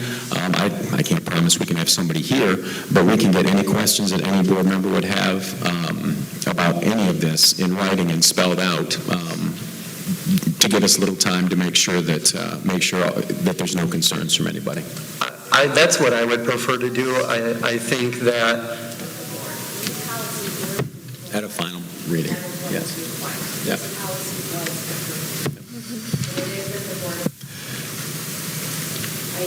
Yep. And if we, So I went back and reviewed and pulled the entire board packet, and it was the second reading with issues and policies, because I remember when that whole policy came up, when we were not staff presiding, someone went through every recommendation and accepted the recommendations that were set by Neola. We did not make any further recommendations of our own. That was what was recommended by Neola, and we put those to the board for a review, and then we asked for the help. Then we going through the synopsis of each one, which is in that board. yep. And thank you for checking Thank you, Kim. on that. But again, I'll offer for sure, if anybody has any further questions about anything with that, if it is tabled until, what's next month, November already, that all of those can be answered in a timely fashion. Actually, we're meeting with her in a week, next week maybe? Yeah, next week, yeah. Yep. Packet sitting on the way to come for the first review. Yep. But with everyone being so busy, they haven't been able to be presented. So now we know that policy review is going to be presented. And for those of you who aren't familiar, Neola is obviously the organization that we use to make sure that we are legal with all of our policies. And depending on the year, it's usually 3, sometimes 4 times a year that there's updates. And we meet with her and take their recommendations at face value.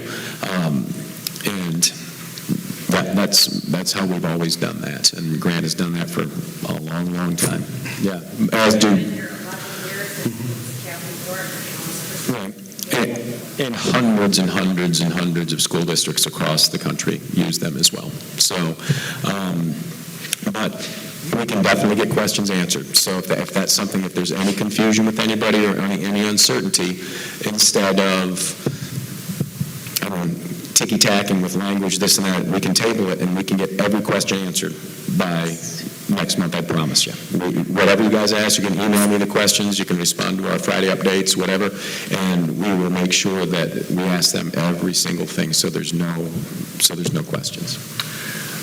That would be my recommendation. I just think with all of the situation that's been going on, there's been a lot of distractions. We have new board members or relatively new board members. I personally would feel more comfortable making a formal decision and signing off on a resolution after we have the opportunity to get those questions answered.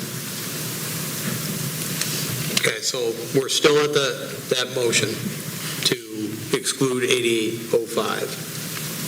Is there any other discussion on this motion?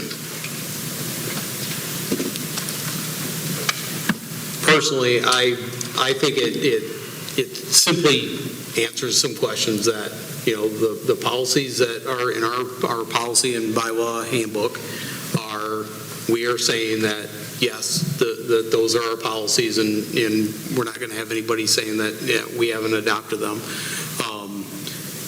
At any time, we can look to adopt or modify a policy. So at any point, we can do that. So if there are questions that come up, and there are questions about this specific policy, I think what I would offer with this is we could simply send this policy to the committee as well for recommended language, rather than excluding it from this motion. So if I shouldn't do this as the presiding officer of the meeting, but if I were to offer an amendment to the motion, it would be to change it from exclude to also send that policy to the committee, to have them look at that policy specifically for any suggested language changes. That's what I would suggest.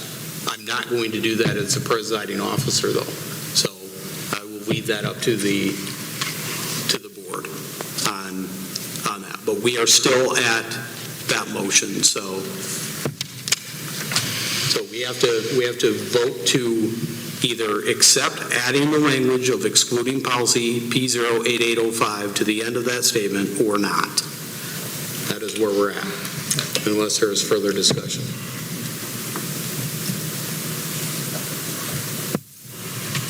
No further discussion? All right. So with that, all in favor of excluding policy P08805 from this resolution, say aye. Opposed, say nay. Nay. Nay. Okay, it didn't sound like everybody, did everybody vote on that? Could you repeat that? Yes. So, to accept adding that language to the end of that statement, excluding policy 8805 to the end of that statement, that is what we were just voting on. So I asked for those in favor to say aye. I heard no one. I asked for those opposed to say nay. I heard several nays, but I don't believe that I heard everybody. So with that, why don't we just do a roll call? And Rachel, I'll just start with you. Nay. Okay, I'm a nay. Nay. Nay. Aye. Okay, so that motion fails to add excluding policy 8805 to that statement. All right, any other discussion about this resolution? Sounds like there's... Now, can we amend it again? Yes, we may. Okay. I just need to know the exact language that you're looking for.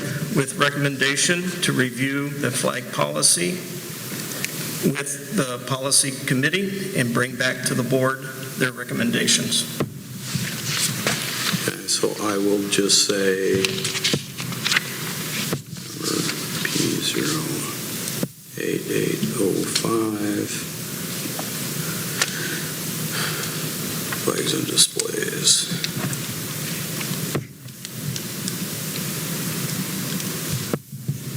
Okay, so I just changed the very last statement now to say, and be it further resolved, policy number P00131.1, policy, bylaws and policies, and P08805, flags and displays, shall be sent to the Policy and Handbook Committee for language to include the requirement for the approval of the first and second reading and final majority vote. Perfect. Yep. Is that accurate? That doesn't sound quite right, though.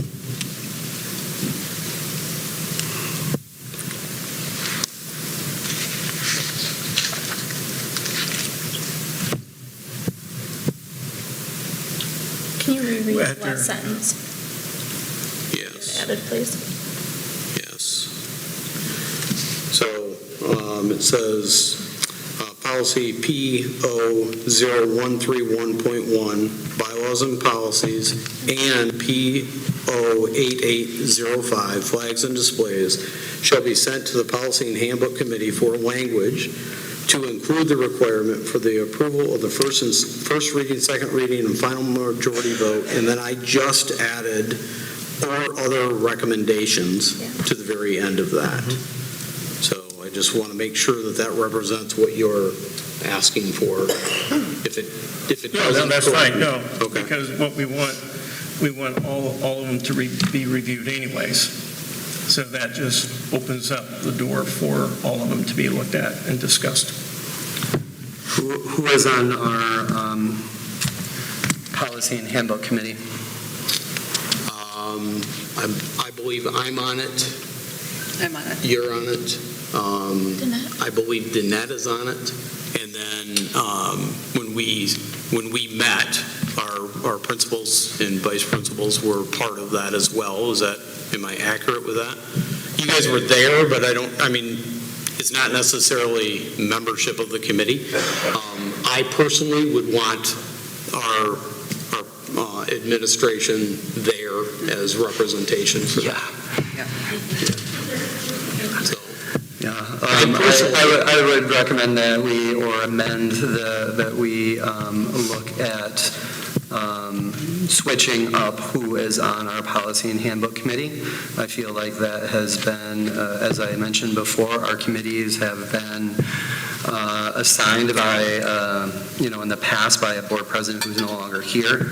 So I think, again, at this time going forward with any sort of committees is in bad form for this board right now. I would say a committee as a whole.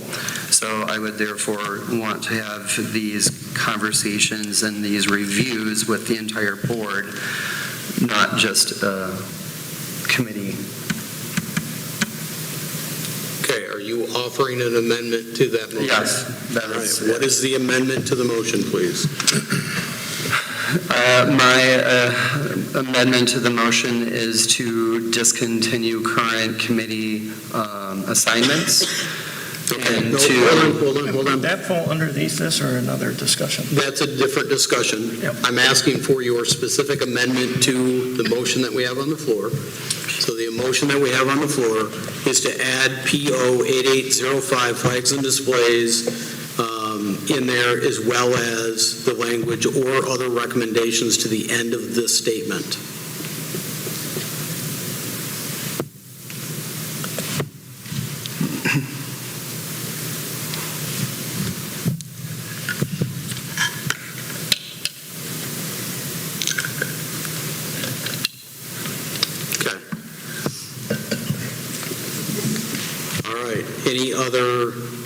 Any discussion or any other discussion on the amendment to that final paragraph or that final statement?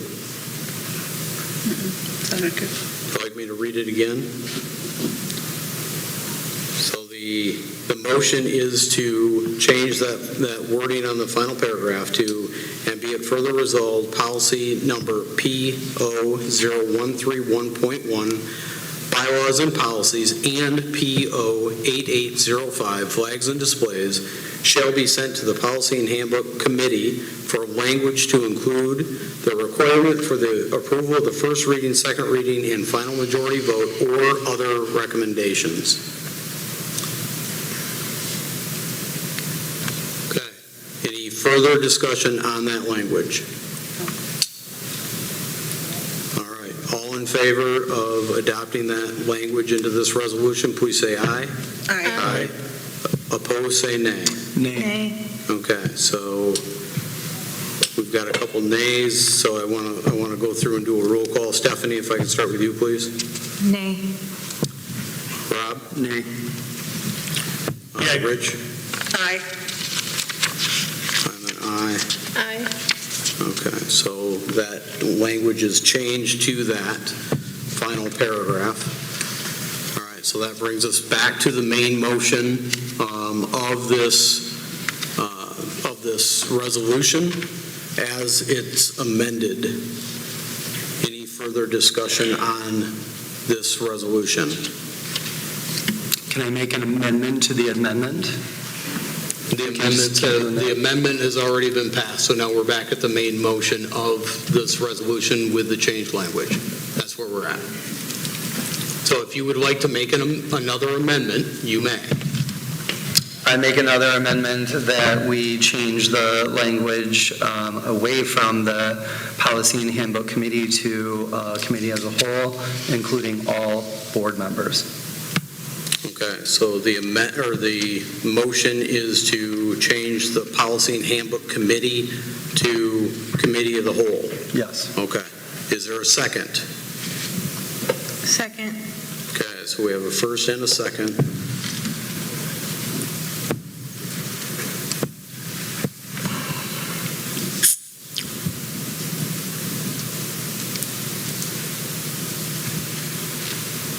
So now that statement reads, and be it further resolved, policy PO0131.1, bylaws and policies, and P08805, flags and displays, shall be sent to the Committee of the Whole for language to include the requirement for the approval of the first reading, second reading, and final majority vote or other recommendations.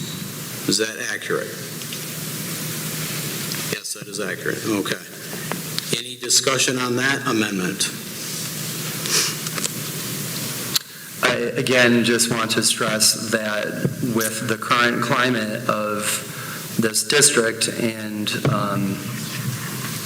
concerns about behavior from some individual board members, I think that putting anything into the hands of a committee right now is problematic. I think that until we can resolve how we as a board conduct our business, I think we should do it all together. Any other discussion? By it coming to the first, second, and third reading, does not include all the board? Yes. The committee is not passing any policy. They're not changing anything. Correct. It still has to come to the board 3 times. That is what this resolution is requiring, yes. So any proposed language from a committee would have to come before the board. That is correct. But not all board members are invited to that committee meeting where they're hearing the language for the first time. Correct.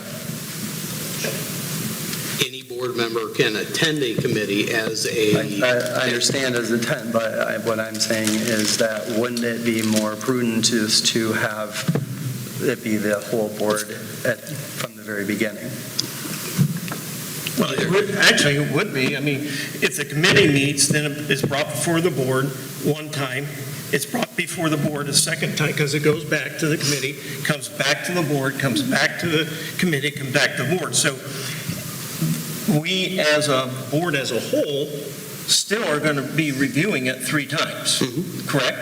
Well, we would review it twice and then have a final. We review it twice in that, but we as a board as a whole, we're the ones that end up voting on it, yay or nay, not the committee itself.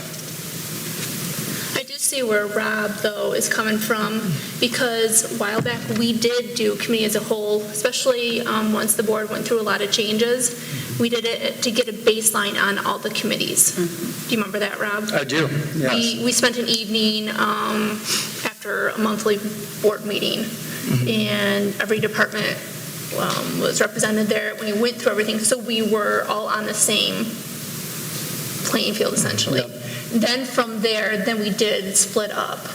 We just didn't meet consistently like we should. Right, and that's why I'm saying that I feel like right now we need to step back to the committee of the whole, start that process over again, and then we can move forward once we're ready as a full board to assign committee role positions. Because yes, we eventually do want to be in a position where we are having committees and that we are doing our due diligence as committees.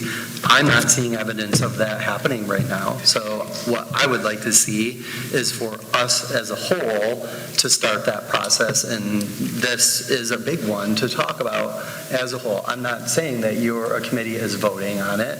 I'm not saying we are as a whole board not going to hear the readings. What I'm saying is that we should eliminate, for our purposes right now, the individual committees, and we should keep it as a committee of the whole, so that we can all be present for all communications, from the beginning of the process to the end of the process. Because things can get lost in translation. And we have seen that as evidence before when there were committee reports.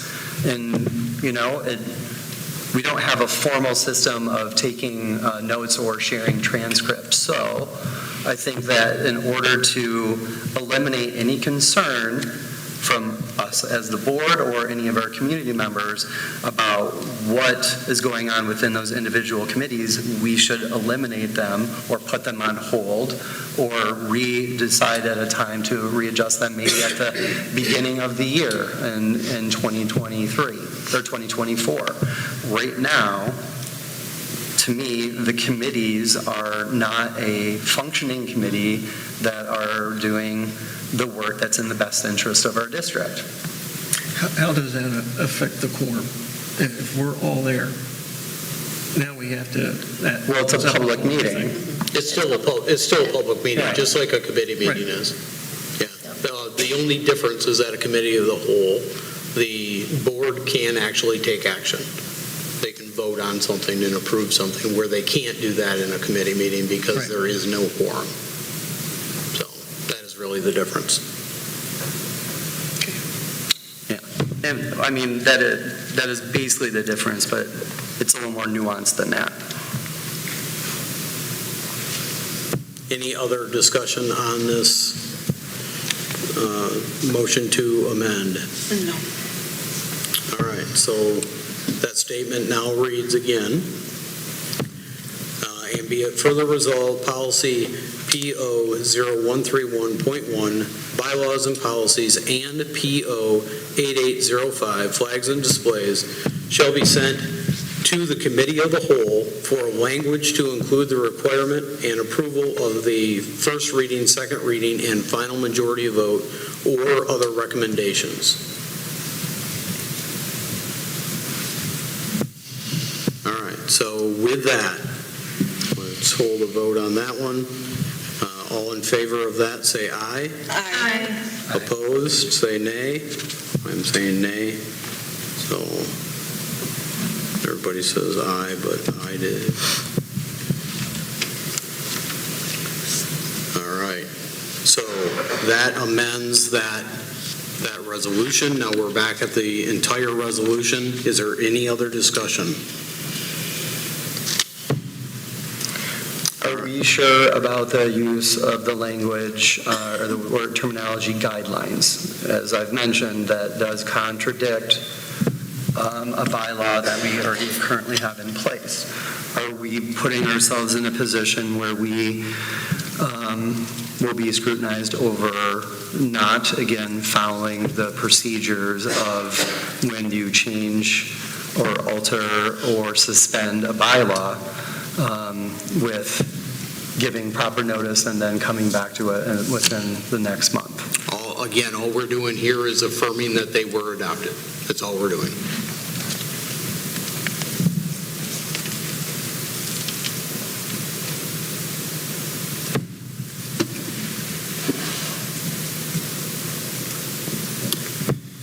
No other questions, comments? Okay. For the entire resolution now, we'll hold a vote. All in favor, say aye. Aye. Opposed, say nay. Nay. Rob, you were a nay?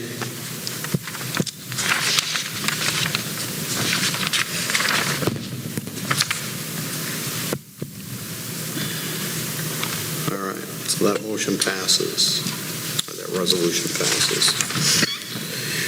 All right, takes us to item C on the action items, finance. Holly.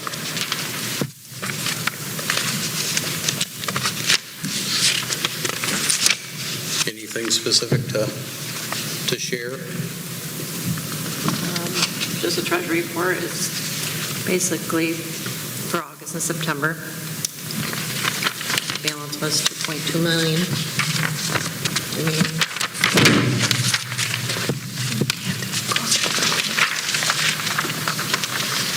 Okay, can I get a motion to approve the treasurer's report, please? Make a motion. Support. Okay, we have a motion and support. Any discussion? Any questions for Holly?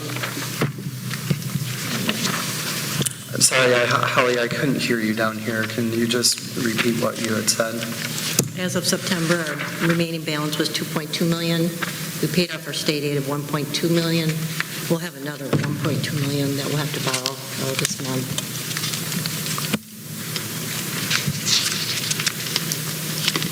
Any other discussion or questions?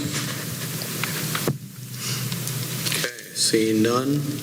All in favor of approving the treasurer's report, say aye. Aye. Opposed, say nay. Okay, that passes. Approval of the general fund, can I get a motion on that, please? Support. Okay. Any questions or discussion on the general fund? This is this? No, Is that something different? it's last page of the packet. Page 22. Yep.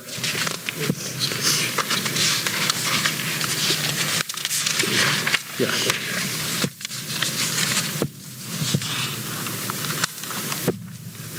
No discussion? All right. All in favor of approving the general fund summary, please say aye. Aye. Opposed, say nay. Motion passes. All right, that takes us to public comment. Mr. Zuber, you have that policy right there? We'll share. Public participation at board meetings. The Board of Education recognizes the value of public comment on educational issues and the importance of allowing members of the public to express themselves on district matters. To permit fair and orderly public expression, the board shall provide a period for public participation at public meetings of the board and publish rules to govern such participation in board meetings and in board committee meetings. The rules shall be administered and enforced by the presiding officer of the meeting. The presiding officer shall be guided by the following rules. A, public participation shall be permitted at a time as determined by the presiding officer. B, anyone with concerns related to the operation of the schools or matters within the authority of the board may participate during the public portion of a meeting. C, participants must be recognized by the presiding officer and will be requested to preface their comments by an announcement of their name, address, and/or group affiliation, if and when appropriate. D, each statement made by a participant shall be limited to 3 minutes duration. E, no participant may speak more than once. F, participants shall direct all comments to the board and not to staff or other participants. G, the presiding officer may prohibit public comments which are frivolous, repetitive, or harassing, interrupt, warn, or terminate a participant's statement when the statement is too lengthy, personally directed, abusive, obscene, or irrelevant, request any individual to leave the meeting when that person behaves in a manner that is disruptive of the orderly conduct of the meeting, request the assistance of law enforcement officers in the removal of a disorderly person when that person's conduct interferes with the orderly progress of the meeting, call for a recess or an adjournment to another time when the lack of public decorum so interferes with the orderly conduct of the meeting as to warrant such action, waive these rules with the approval of the board when necessary for the protection of privacy or the administration of the board's business. H, the portion of the meeting during which the participation of the public is invited shall be limited to 30 minutes, but the time frame will be extended if necessary so that nobody's right to address the board will be denied. Tape or video recordings are permitted subject to the following conditions. No obstructions are created between the board and the audience, and no interviews are conducted in the meeting room while the board is in session. No commentary, adjustment of equipment, or positioning of operators is made that would distract either the board or members of the audience while the board is in session. The person operating the recorder should contact the superintendent prior to the board meeting to review the possible placement of equipment. All right, thank you, Mr. Zimmer. Are you ready? Ready when you are. I don't know if you're ready. All right. My name is, what was that? Just speak into the microphone. Sometimes it's hard to hear up here. Can you hear me? Sometimes. You're good right now. Okay. It's better, yes. Thank you. So my name is Nicole Spangler. I'm up here to address a few issues that I have with my work. I'm a bus driver for Grant, and there are a few issues that I want addressed. I'm not sure who to contact or where to even go. One of those being, I understand that we have what's called FERPA, which is like the healthcare of HIPAA, through the school. But I think it's important that bus drivers, us as bus drivers, know that a child is either suspended or expelled or is in trouble or what it may be, because we pick these children up not knowing anything. I can pick a child up not knowing that he was just expelled, and he could bring a gun on my bus, and how would I know? I wouldn't know. So I think that it's very important that we figure out a way to let the correct people know about those things. So I'm not sure who to even go to or who to even contact or how we would even do that. You talk to me. Okay. And then the middle school. I hate the middle school. I hate the middle school. So we get there to drop off children between 7:30, 7:40. There are so many parents that use that drive that we're in. I'd like to block them in, but I was told I could not, that I would get fired, so I don't. Another issue that we have, I know that it's being addressed, but it has not been addressed because I've threatened multiple children that if I see another ball being thrown, that I am going to confiscate it. I know that the AD/Dean of Students has been out there, but he stands more towards like the 7th and 8th grade doors. We need them more towards the 5th and 6th grade doors. That is where they're all being thrown. Last week we had a student throw a football and it landed underneath the bus. I was behind that bus. There were 4 children running after that football. The football was smashed and made a loud pop. It made all 3 of us drivers jump. Also, children, not only are they running, but they are being pushed towards buses. I'm not sure how we can alleviate people standing on the sidewalks. I know that Newaygo Public Schools has it where bus drivers aren't even allowed to leave if there are students on the sidewalks. I don't know if we can do something along those lines. In the middle school drive, when you first pull in, it says student drop-off. We need to take that sign down and put a sign up that says buses only between 7:30 and 8 o'clock and 2:18 to 3:15. So us buses can move safely without worrying about other parents jogging in, going past us. We stop for a student, they drive through. We would already stop for that student, they're walking across, this parent doesn't see it, and they go through. Thank you, Nicole. Mr. Zuber, obviously you're going to follow up, and can you address all those? Thank you very much. Just a second.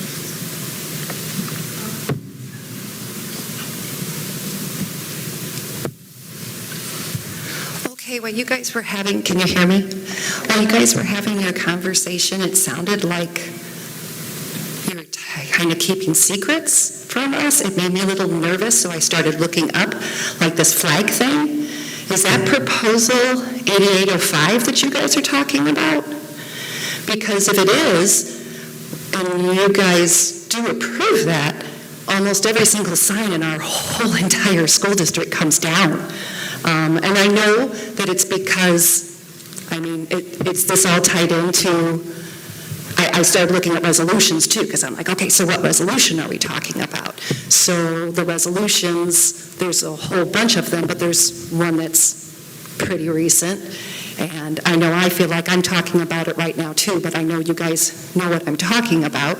And just, if this is what this is all part of, and we're willing to take down every single sign that isn't about athletics, post-secondary education, universities, military, or temporary units of study, so like the teachers, all these things that we have in our room that we keep up all year, You're really saying do you really want the mural down that badly that you are saying that you want every single sign basically in the school to be taken down?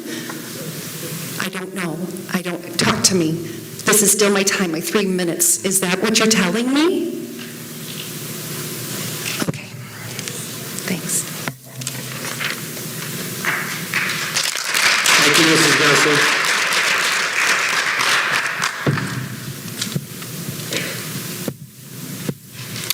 I just want to make a comment based off of that. Thank you, Ms. Gessler, for speaking. I find that bylaw very problematic because, and what really stuck out to me, and I'm a big supporter of our athletics, but by saying flags, I know exchange students, academic achievements, all of that, that's great.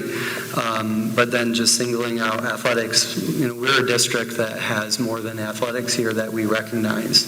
So would the part of like the academic success be artist showcases or,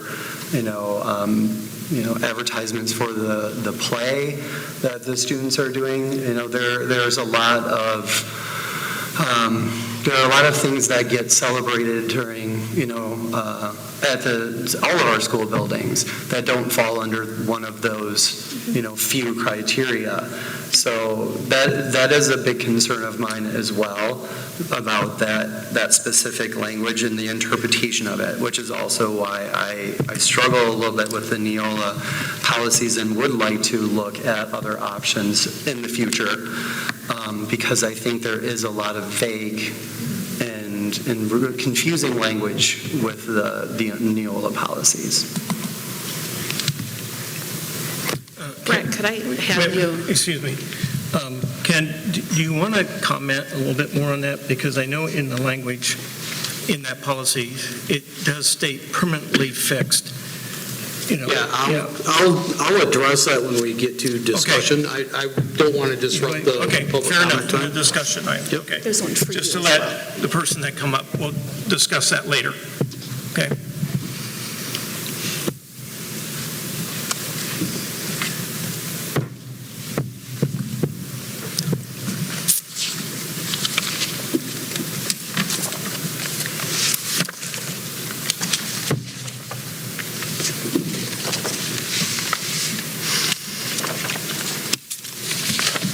And really, to reiterate, the reason why we wanted to move public comment before discussion, so public comment is strictly, you're making a comment to us.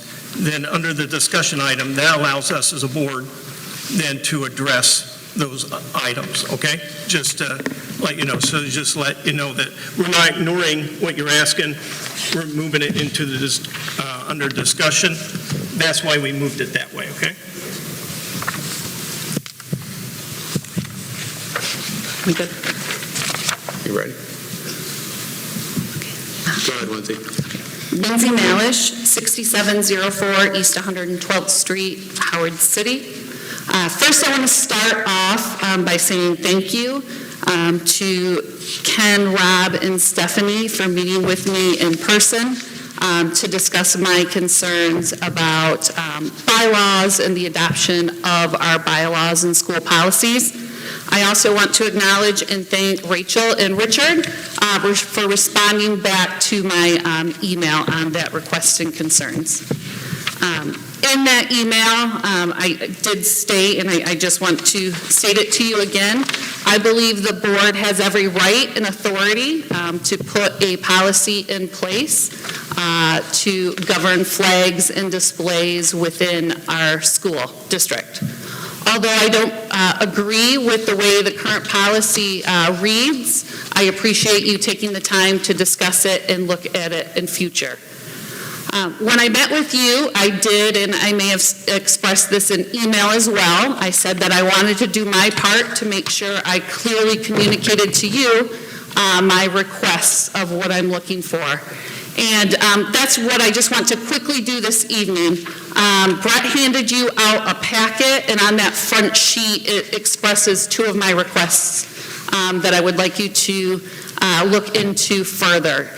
After the September school board meeting, I was surprised to see that Rachel Gore, on behalf of the school board, had released comments and feedback on the school board's feedback and positions on certain items, specifically in regards to the Neola policy and the flag policy. So, Ken, I don't know, maybe if she did that because you have expressed that you don't have social media, and I know in our bylaws it does state that usually you are, as the president, the spokesperson for the board, so maybe that's why Rachel did that, so I'm not quite sure, but I'm glad to see that there were additional comments and context given around that September meeting and then the Neola policies and bylaws in general. And great news that has been shared throughout the community. So it seems like that communication is getting around about the board's stance on the Neola policies and the flag policy. So my request for you, number one, is to update the GPS board statements Rachel Gort posted via social media on behalf of the board to clearly state that Neola is a company that provides bylaws, policies, procedures, and templates for the board to use when adopting new policies and bylaws.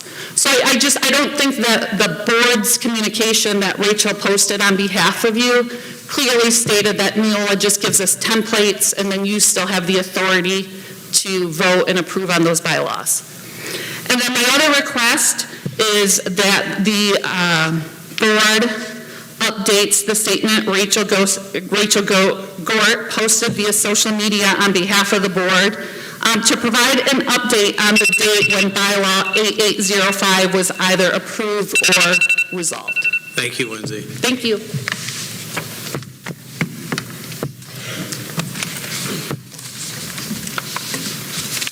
Hi, I'm Laura Shaddick, lead custodian. You all know me. I just wanted to give you a little food for thought. I'm getting ready to retire this year. And I was wondering if you were willing to look at going back to regular custodians. If you would, I'd try and like to stay on, maybe train them or help you get a good crew. If not, maybe we're going to miss Sean, but now that he's not going to be here, maybe you'd like to check into other bids or going back to regular custodians. Because I'll tell you right now, I don't know about the regular schools, all the other ones, but the middle school, the staff there is unacceptable. The custodians, they are unacceptable. Thank you. Thank you, Laura.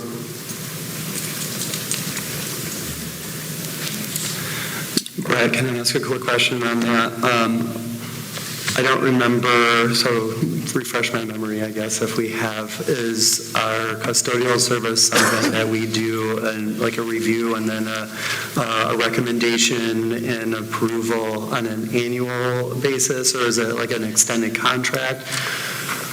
Long before I got here, it was decided, and I think it was in an era of cuts that had to be made, unfortunately, that we would work with a company called EnviroClean. And instead of, and Laura, correct me if I'm wrong, you were here, I don't know, that instead of switching, letting everybody go and switching over to EnviroClean as people retired, they would be replaced with an EnviroClean employee, which is a little, without the retirement, FICA, all that thing, all those things that we would pay otherwise. So it's a cost savings to the district. But I don't know when that started. It was quite a while ago, from what I understand. Yeah. About 12 years ago. Gotcha.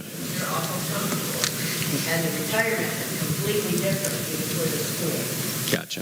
Now it started to. True. Okay. Maybe that's then something that we look at, looking into. Can always look, discussing. yeah. Yep. Cost analysis, everything.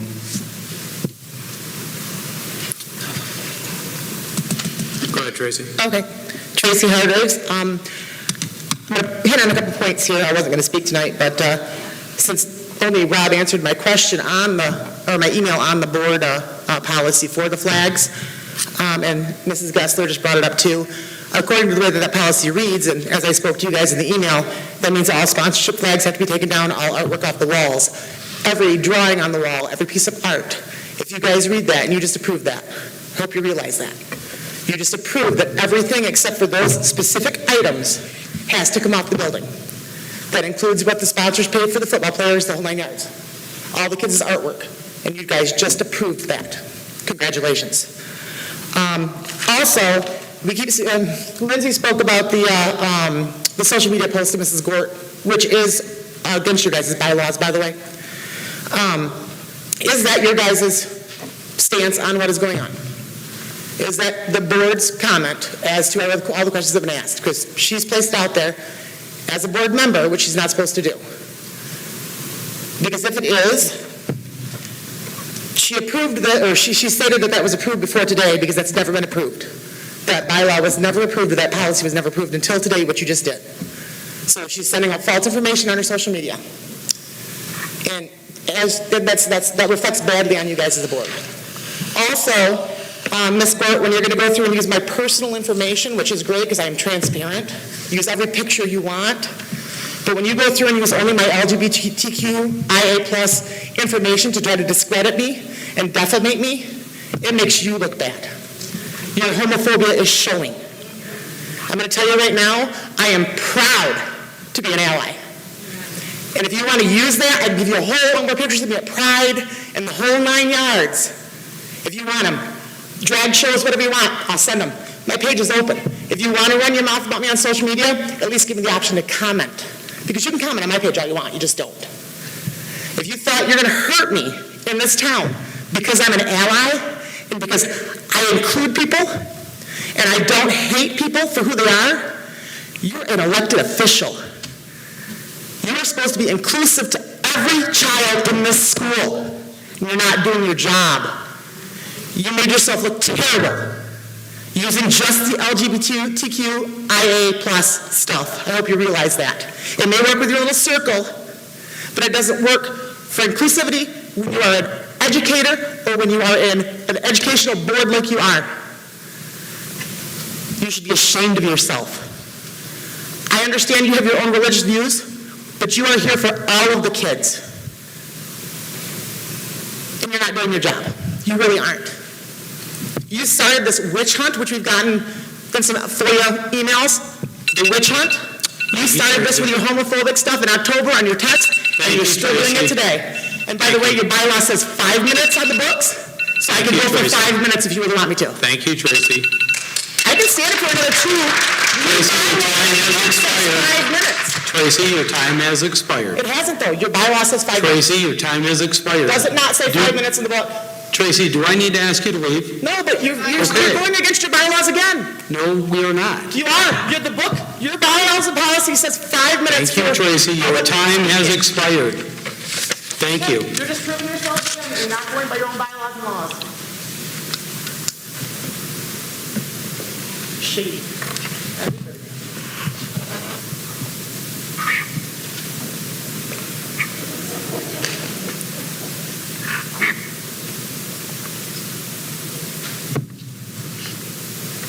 Joshua Stein, resident of the city of Grant. First want to say thank you, Rob, for responding to my email. I admit that sometimes I don't always choose the best words when I send an email, but I will never apologize for being an advocate and an ally. And that email was born from comments and questions that I received in talking to community members, past students, people that I know who are students, and want to make sure that the school is in an inclusive environment. It's been a while since I've been in school, so I appreciate Rob enlightening me on that process. I don't know if Rachel was conducting board business on social media. She chose to post my email on social media instead of responding. Maybe you want to tell me what kind of comment you had about my email that you weren't willing to share with me through email, instead using your board position for, it appears, your personal gain. In being out there and talking to the community recently, something's come up quite a bit in my conversations. A lot of people with children, school-age children in this district, and their children don't attend school here. There's multiple reasons. Not everybody tells me the reasons. I always ask why. There's been a common thread that people don't feel like the special education services at the Grant schools are able to meet the needs of their children, and their children are enrolled in other places. That creates burdens on families to transport their children to other locations just to give them the educational opportunity that they need. And so I'm just wondering if there's any, maybe a committee group to talk about what's going on with our special education services that's causing so many people to leave the district, which also costs us money and funding for our students. Brings me to another question I had today. It's my understanding that Count Week was last week. I was just wondering if anybody knows kind of the numbers from Count Week and how that might compare to prior years. We're down. I know it's not official yet, so we'll get the official numbers when they come out. I appreciate that. And then my last comment is there's a recall. It's an opportunity to sign a petition to have a new election. It's not to kick anyone off the school board. It's just to get your name on the ballot. So maybe you want to sign the petition to get your name on the ballot and be an elected school board member. So thank you for your time.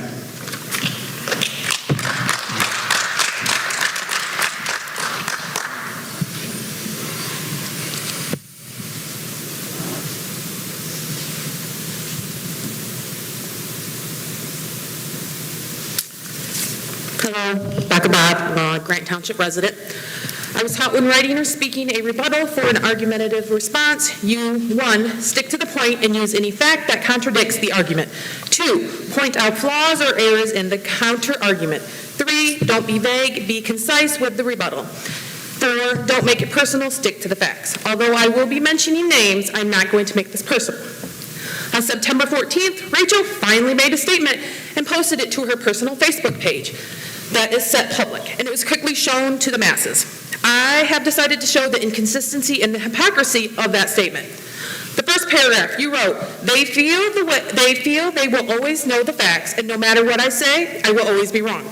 The board has changed their reasoning so many different times, it is difficult to keep track of what is the truth. And when you voted to remove the Child and Health Center, initially it was very vague and lacked concrete facts. Lots of I believes and I think statements. No actual evidence was, or legitimate reason was stated, and nothing about the contract was talked about. But if that needed to be corrected, fine, fix it, but don't vote to terminate something and say nothing about it, about the contract until much later. In a different statement, you state that school should only be for education, so you have some biases when it comes to the Child and Adolescent Health Care Center. You didn't produce concrete facts at the June 19th board meeting. This leads me to consider the vote to remove was personal. The second paragraph, you discussed having a week's notice about the Child and Adolescent Health Center committee meeting, and you couldn't attend that time because it interfered with your full-time job. You also expressed that the Child and Health Care Center should have meetings in the evening, yet during the new board member selection, you were able to take the time during the day and give no consideration for dates and times for those who applied, and also for your own board members. I thought this was an important issue to you. The facts lead me to think that maybe you were there for power or position, and that's your main priority. The fourth paragraph. We need the community in Grant to rise up and fight the battle that is going on in our community. What battle are you talking about? I don't see a battle. I see a group of individuals who are doing what they legally can do to try to remove you from the position you hold, a right that has been granted to us according to Section 8, Article 2 of the Michigan Constitution. Us board members can no longer do it alone. Well, you're not doing it alone, and you never have been. You have 3 other board members that want to work with you to improve Grant School District. You have 3 other board members that were either duly elected or properly assigned to their positions. This statement shows that you are refusing to work jointly with the other board members. Your final paragraph. They have made this solely about the mural. It is not. The mural is just the straw that broke the camel's back and opened the door to a whole list of factors that were greatly concerning to the district. Thank No, you made this about the mural. Thank you.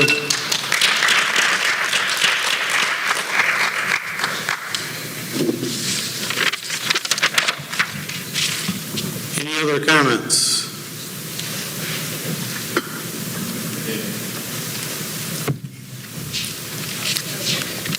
My name is Lori Donati, and I'm a community member, and I live in Grant. First, I want to say that when I first came to that board meeting, we actually came to correct the inconsistencies in what was reported was in the mural. Evelyn came. We told Evelyn that the mural was coming down. So Rachel Gort, when you sent that email out, you made it worse. It would have came down if you would not have sent the email out and had the news there.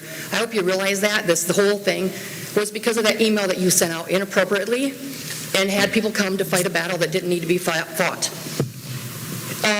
You also stated that you lost friends over this. Well, I'm sorry you lost your friends. You know, I have lost 0 friends, and I've made a lot more friends over all of this. Because kids have a right to be loved and accepted no matter what. And you need to learn that, and as a board, you guys need to learn that. This isn't about the mural. It was about the bullying that came as a result of us coming to that board meeting and trying to talk about things. Also, I'm getting nervous. When you guys come here and you try to make kids think that they aren't valued and they aren't important, that's wrong. I don't care what they think. They need to be accepted and loved, and you guys need to learn that. And I sure hope you don't have kids that ever are LGBTQ+, because I don't know what you guys would do with them. Honestly, you should love all kids, and anybody should come to the school or come to our clinic and be accepted. And shame on you, Rachel. And you know what the other thing is, too? I love the stories that have come up that there's no person, I have yet to hear a parent or a student come up here and say the things that you're claiming that we're doing has happened. Not one. They're stories. You've had people come up here and testify, but you know what? You're a mandated reporter. Why didn't you turn somebody in to a supervisor, to the state at minimum? Why didn't that happen? Where are these kids that we've said these things to? I would think they would have some trauma. Have you reported it to anybody at all? Because they need counseling. Is anybody supporting them? Are you supporting them? Where are they? I'm very ashamed. You should be ashamed of yourself. As a Christian, you should love and accept, and you're not doing that. Thank you, Lauren.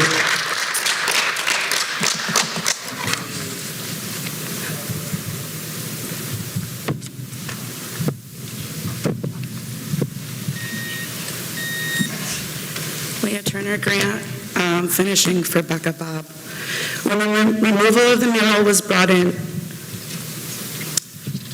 contract negotiations, we thought that the chaos surrounding the mural was settled when Evelyn Gonzalez removed parts of the mural at the behest of the school board. We moved past the mural. It's clear you haven't. On different post, you included what was included during contract negotiations. If you knew any concerning factors or possible illegal acts were transpiring, and if you were seriously concerned about how the Child and Adolescent Health Center was operating, why didn't you contact the proper authorities? You could have contacted Michigan Health and Human Services, which is the governing agency for school-based healthcare centers, and voiced your concerns. You allowed the Child and Adolescent Healthcare Center to continue to function for an additional 90 days and didn't make a report in that time. If they were doing something illegal or concerning and you knew about it, you opened yourself and the school up to possible litigation. Everything that has transpired since you initially voted to remove the Child and Adolescent Center is because we no longer have trust in your ability to lead the district. We are here and will continue to be here because of your lack of transparency and improper procedures. We are here to hold you accountable. Thank you. Thank you, Lynn. How's it going? Ross Golston, Living Grant. Different topic. We're talking about AI. What is this? I don't know our policies or anything on like ChatGPT or the use of such technologies in our classrooms. Is that being discussed as a whole? Is that being discussed with the union? And how do they? It's so new that we don't have any policies about it yet. Yeah. I understand that. It should be brought to the forefront. Sure. I have a 15-year-old that lives with me, and we talk about it all the time, whether for homework purposes or just gathering information. I believe that is a huge issue that needs to be addressed earlier than later. Just want to bring it up. When you were talking about that, wanted to bring to the attention of the board. Thank you, Roscoe. That's one of the reasons why I asked that question, to Brett when he was talking about that. Are there other trends, for lack of a better term, or initiatives that are being put out there? I will say this, having the conversation is great. We as a board should be aware of what's out there, or what we may be looking at in the future. And I think what it does do is it does tie nicely into our strategic plan. It may not call out specific language for, AI specifically or this specifically, but it talks about, preparing our students and preparing our staff. So the framework is there. The specifics have not been added in. On that note, we also have to realize the majority of us in here, pagers were new technology to us. So kind of keep that in mind. Good point. Thank you.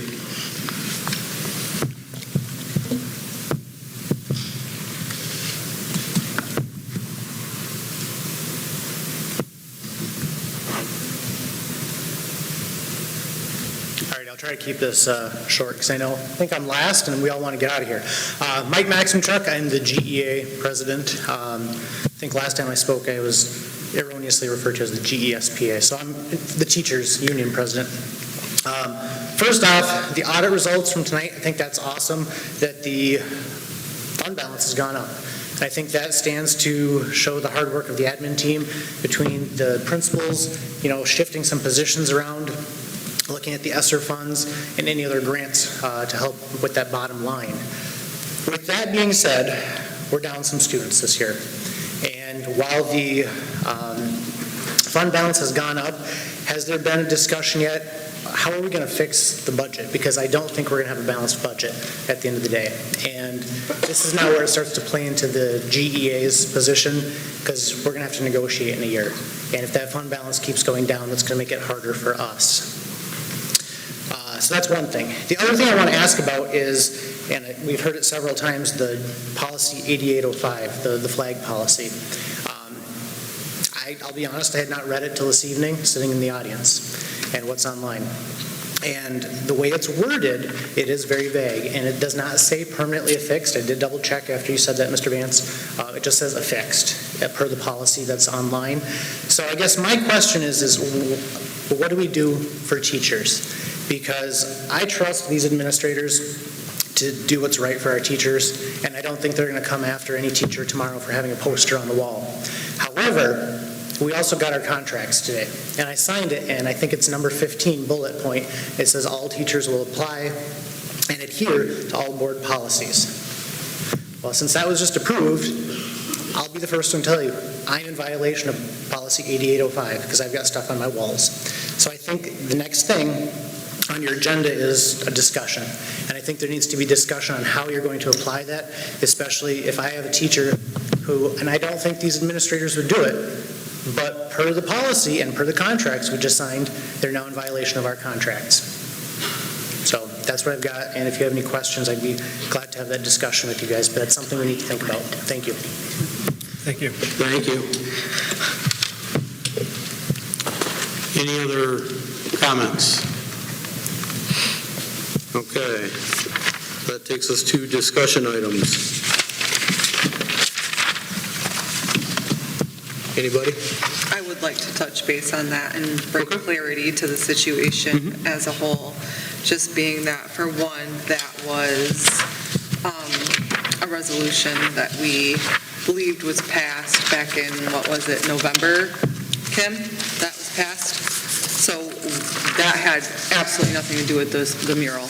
I know a lot of people want to assume that, but that wasn't. We were fixing something that was brought to light because there were inconsistencies with the way it was passed then, and we were just resolving that. And towards the end, where we have, and it be it further resolved, we have clearly stated that that's going back to committee of a whole for any revisions that might need to be made in that. Did I misunderstand that? No, that is correct. Okay. I just wanted to clarify that.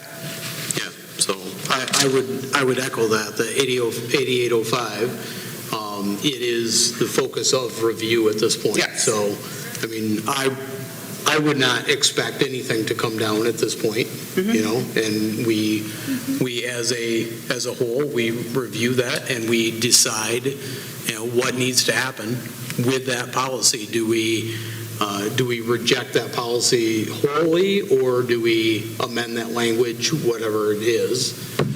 We, at this point, the committee of the whole will do that. And I would just say, as a committee or a board, when we are in that position, I think some factors to take into consideration that are go above and beyond just the interpretation of that is the results and how that will affect morale, how that will affect a trust, what sort of message that will say to our current students, alumni, community members, and anyone considering our district. I think that was why I would say, this is speculation, so it's not a direct quote, but that would be why I would suspect that other districts have shied away from this policy or drastically changed it as well.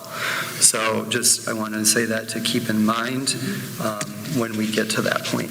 Yeah, I mean, when I was having my conversation with Lindsay, one of the things that we talked about that she had suggested is that if we choose to keep that policy, that we should probably look at very specific language to accept or approve displays and such outside of what is specifically listed in the policy. And I think that is an important piece of the discussion that we need to have. Yeah, and I know that I will, again, this was all kind of, I don't want to say last minute, but this was all since we met last, so a lot going on. Yes. I personally will know that I will do more research on what other districts have done with this bylaw and how it may look different or eliminated altogether. It would be interesting to know what other policy providers have around that as well. Yeah. If they have anything. I don't know if they do or not. So, okay. Any other discussion topics? One thing that I'm sorry, Rob. One thing that I did want to address, though, earlier you had mentioned about when the agenda comes out.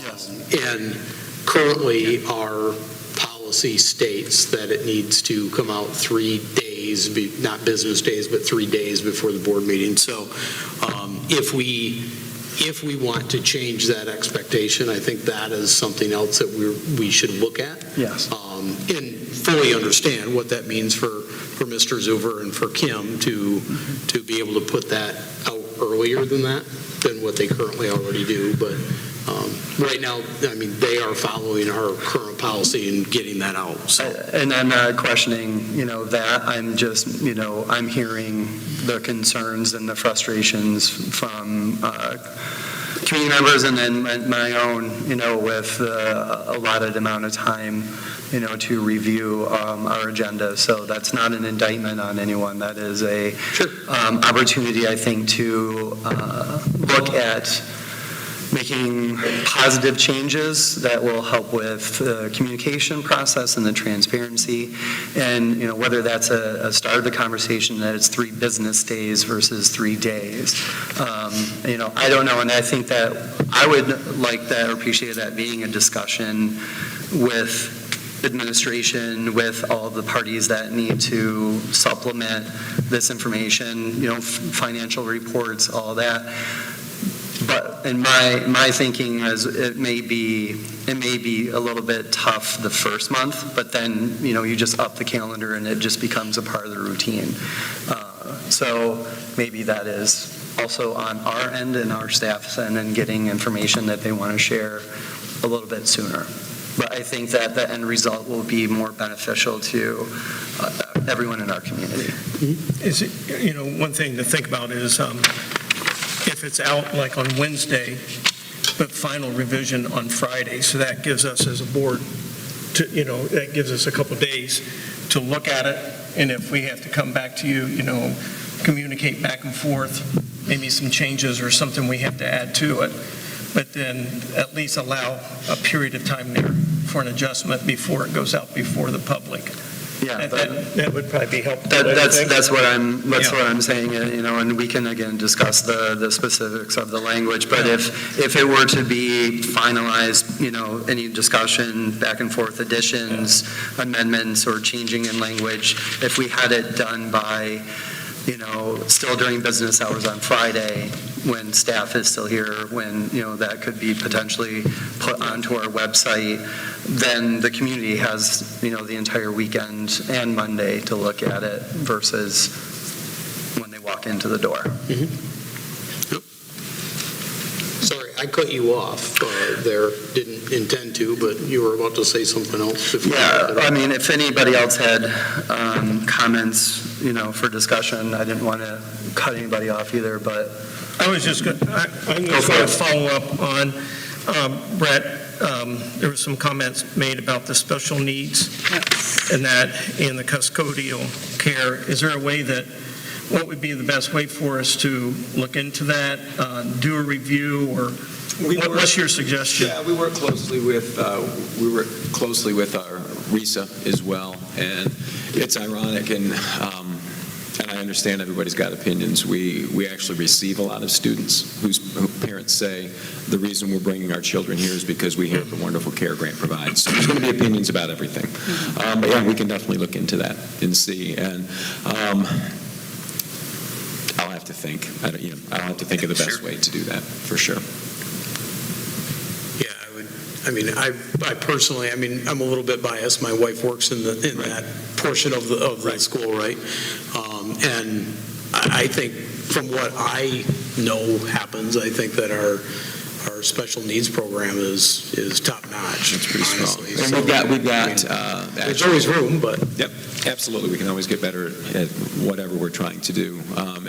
And some of our classes, and I don't want to misspeak, so maybe I shouldn't even say anything, but I know up to 1/3 of some of our classes have students with IEPs. And so we've got a lot of people that are working really, really hard to provide the best opportunities for all of our students. That number is growing, if I'm not mistaken, right? Yes. Every year we get more. Yep. So. Yep. And we do a great job with them, and it makes my heart hurt a little bit that some families think that we don't. And again, everybody's entitled to their opinion and their thoughts. But I do know that our special education folks do a fantastic job at every building. They work hard and really connect with our students as well. So, but I'll have to figure out the best way to figure that out, I guess. Figure out a way to figure that out and see whether it's talking to maybe some families that have chosen to do otherwise that have been here, or maybe some just didn't try us to begin with. I'm not sure. There's a variety of things. On the custodial care, is that something that we get feedback from the principals and teachers on a regular basis, or the quality, of our custodial care? We talk about it when there's a need. Yeah, I guess if something's brought to my attention or brought to one of the principals' attention, they handle it. Okay. Just add on to the conversation about the special needs and special education programs. I know at the RISA level that is a topic of conversation that comes up quite often. There's a lot of importance put on that, or what's the word I'm looking for? Sorry. It's a priority that comes from the state, and it is a growing population of needs, and that takes resources, and takes expenses, and staff people, and time is a big part of it. And I will just echo as well that our staff, again, as they always do, go above and beyond, and make those connections and do everything in their power to create a safe and healthy environment for all learners, but it does not come without challenge. I agree. Any other discussion items? Yeah, I just had a couple of things. I'll be brief, and it really is just expressing concerns that I have A couple of them come from the financial sector, kind of what Mike was saying as well. Our counts are down, that translates to a loss of income, per pupil rate right now is 9,608. So anytime you have a student, or we're losing, a student, that's a hit. But when you're looking at, a significant number, what will that number be? I'm concerned about that, and I think we need to be prepared as a board to deal with that situation. And I wonder, and I ask, why is this happening? Every district goes through ups and downs and changes, and we as a district have been on a trajectory where we are losing some students per year.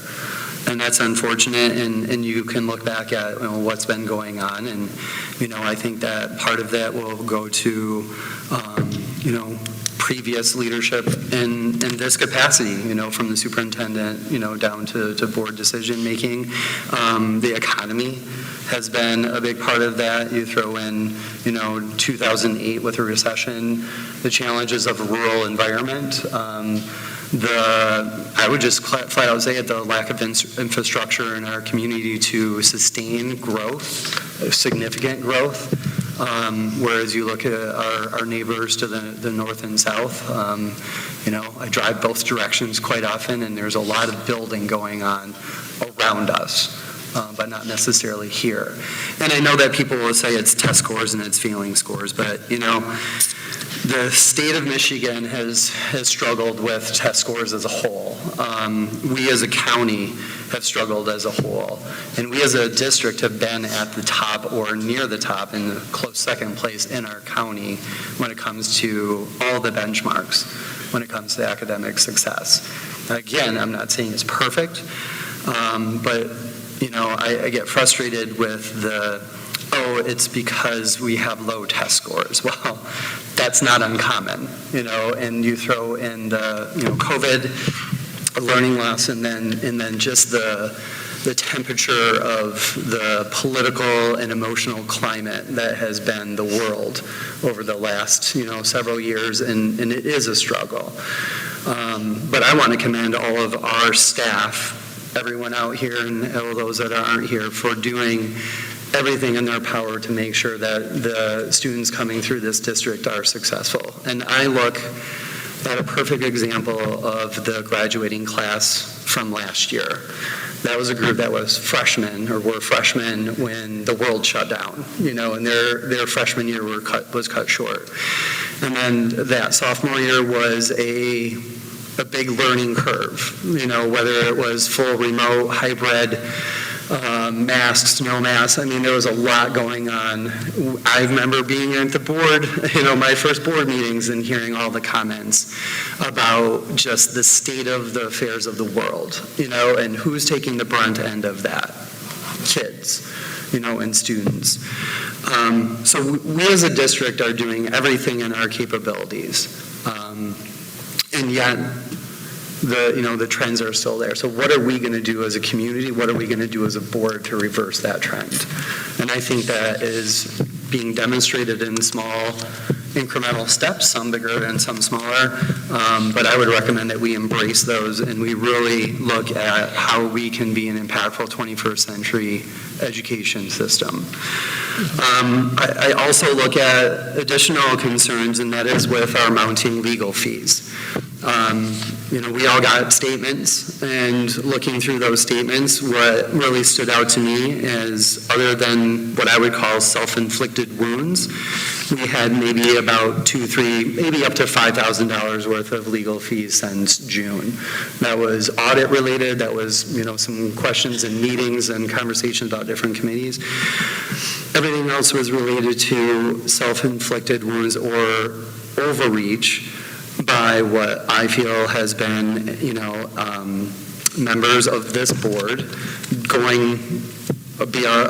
doing more than what they are interfering with more than what we are charged to do. And we're looking at right now over $30,000 in legal fees. Where is that coming from? Where is that budgeted? I know that we got, from you that typically we're in that $45,000, $50,000 budget range. We're only really 2 months in, 4 months in, and we're already approaching 90% of that capacity. And I'm sorry, there are the behaviors and actions over the last year have brought further scrutiny and further attention to our district that is more than likely, going to continue to cause those prices to go up and those costs to go up. And that is a concern. We are not in a position with a lot of flexibility with our finances. And I'm not even talking about staff retirement, or people moving to different districts, and then the challenges that we faced already in this hiring process and getting new and qualified candidates in here to take this role on. And then the last thing, and I'm not going to get into too many specifics because we're all tired, but I, like so many others that have shared, I take issue with the use of comments and social media and using positions on this board to really focus on personal agendas that have been demonstrated for, again, the past year plus. That is really, really frustrating. And I just want to be known that I do not condone and do not support the statements that Ms. Gore sent out. In fact, I have refuted many of those points throughout this summer. That is not a reflection on the board. My name is attached to that board, and I'm tired of being questioned by everybody in the community and lumping me in with the actions that I have no part of. And I have tried as much as I can to compromise and to work with individuals and as a group at this board going back since I started. And I have been pushed out, I've been excluded, and I have been basically threatened with repercussions by my inquiries into and concerns about what's going on with individual actions on this board. So I would challenge you all to do better, to actually adhere to the oath that you swore, to the desires I think you each have to work and function as a healthy board and as a proactive board in championing the mission and the philosophy and the code of ethics that is a public school system. So far, I have not been seeing that. I'm I guess, optimistic because I'm an optimistic person that we can work through this, but I will also let you know that I will not back down. I will continue to express my concerns, and I will hold you all accountable. And I would expect nothing less from you in return. That's all I want to say. Any other discussion? Yeah, I want to go back a couple months ago when we held the interviews and that. One of the people from the audience asked all of us, I think there were the three of us, why we chose to be on the school board. And contrary to some comments made by people in the public, you never have read my platform, you have never read my agenda, and I would challenge any of you to put that before me. And yet, accusations have come from the public that we have broken our promises on the platform. And I want to just say I haven't broken one promise. And I would challenge any of you to bring one promise from one platform that I made and bring it to my personal attention. And if I honestly did that, I'll apologize. But to make blanket statements and putting everybody in one box is just not correct, and it's very improper for you to do. We are all individuals on this board, and we do not have the same philosophies, we don't have the same background, and I know sometimes you, the public, challenge some people, you criticize their faith belief or faith system, and I don't even think you really know what that faith belief is, if they have one. And I think that's wrong, again, to challenge people. What I have seen, and Rob, this kind of goes on what you're talking about, but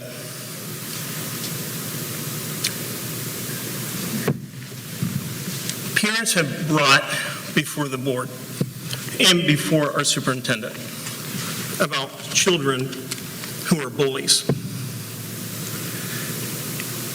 As I have sat and observed and listened, I want to challenge all of us.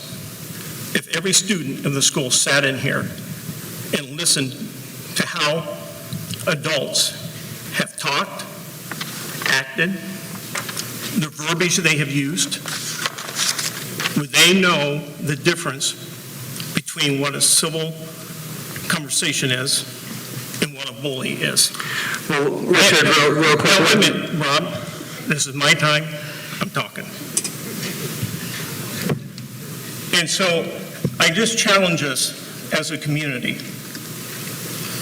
to be careful when you are addressing people or making comments.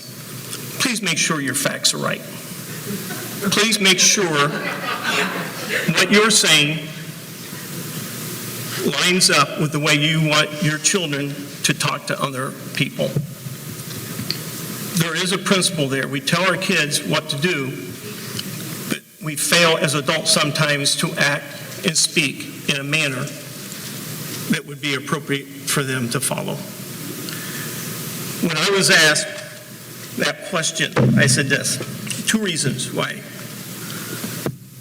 I ran on the board. Number one,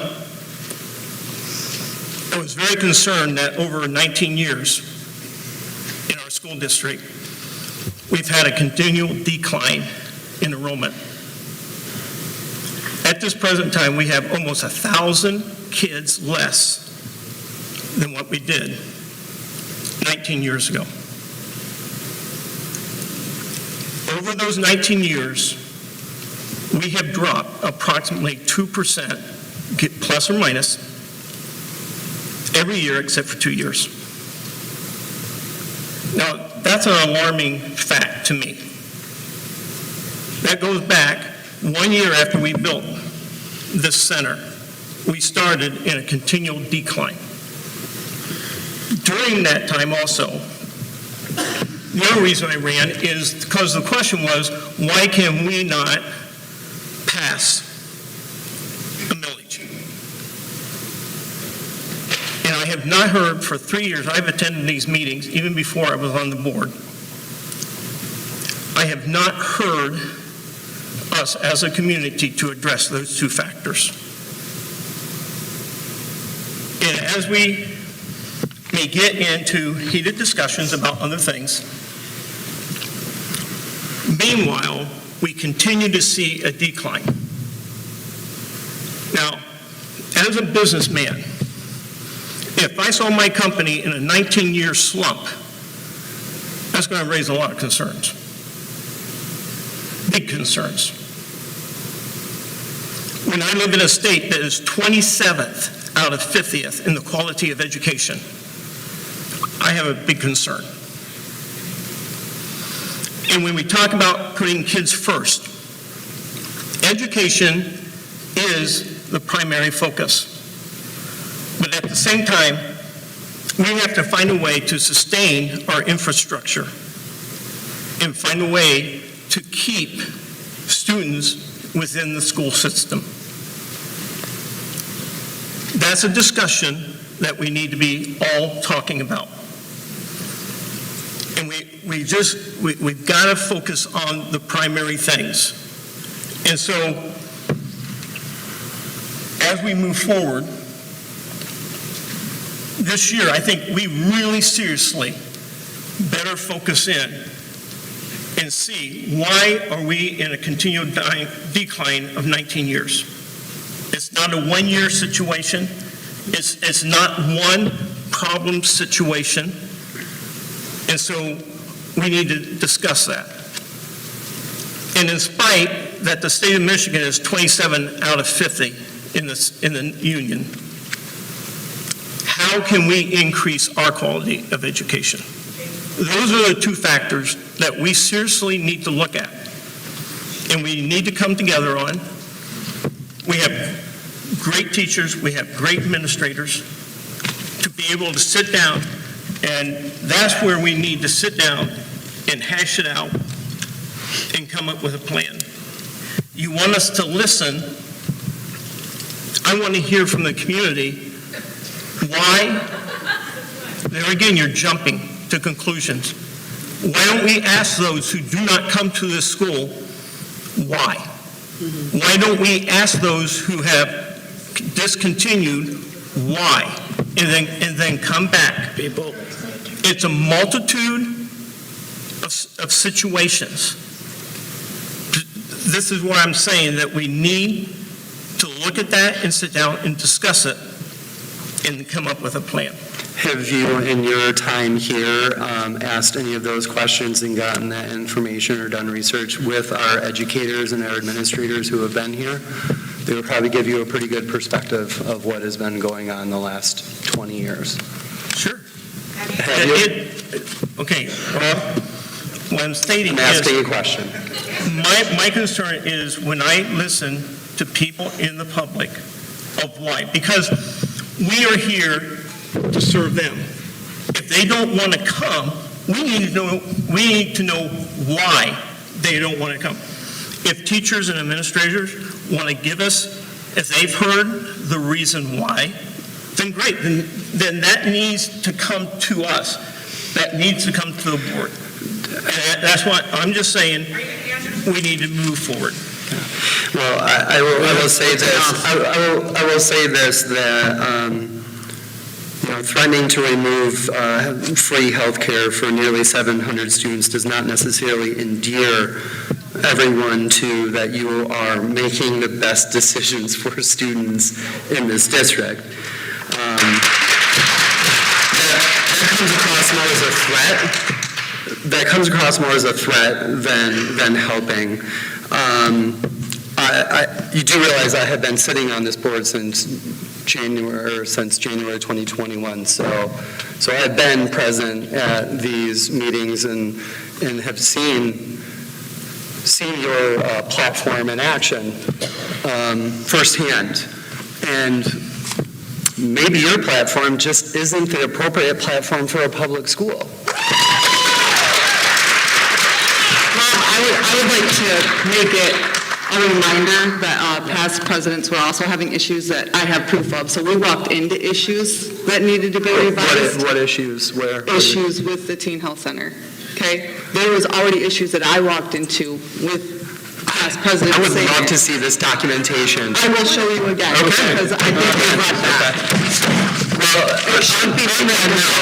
on that note, I don't know, speaking of a business person, is it best business practice when you have a partnership that does give you and your kind of bottom line a huge benefit? Is it best practices to bully and threaten into a forced removal unless you do exactly what I say?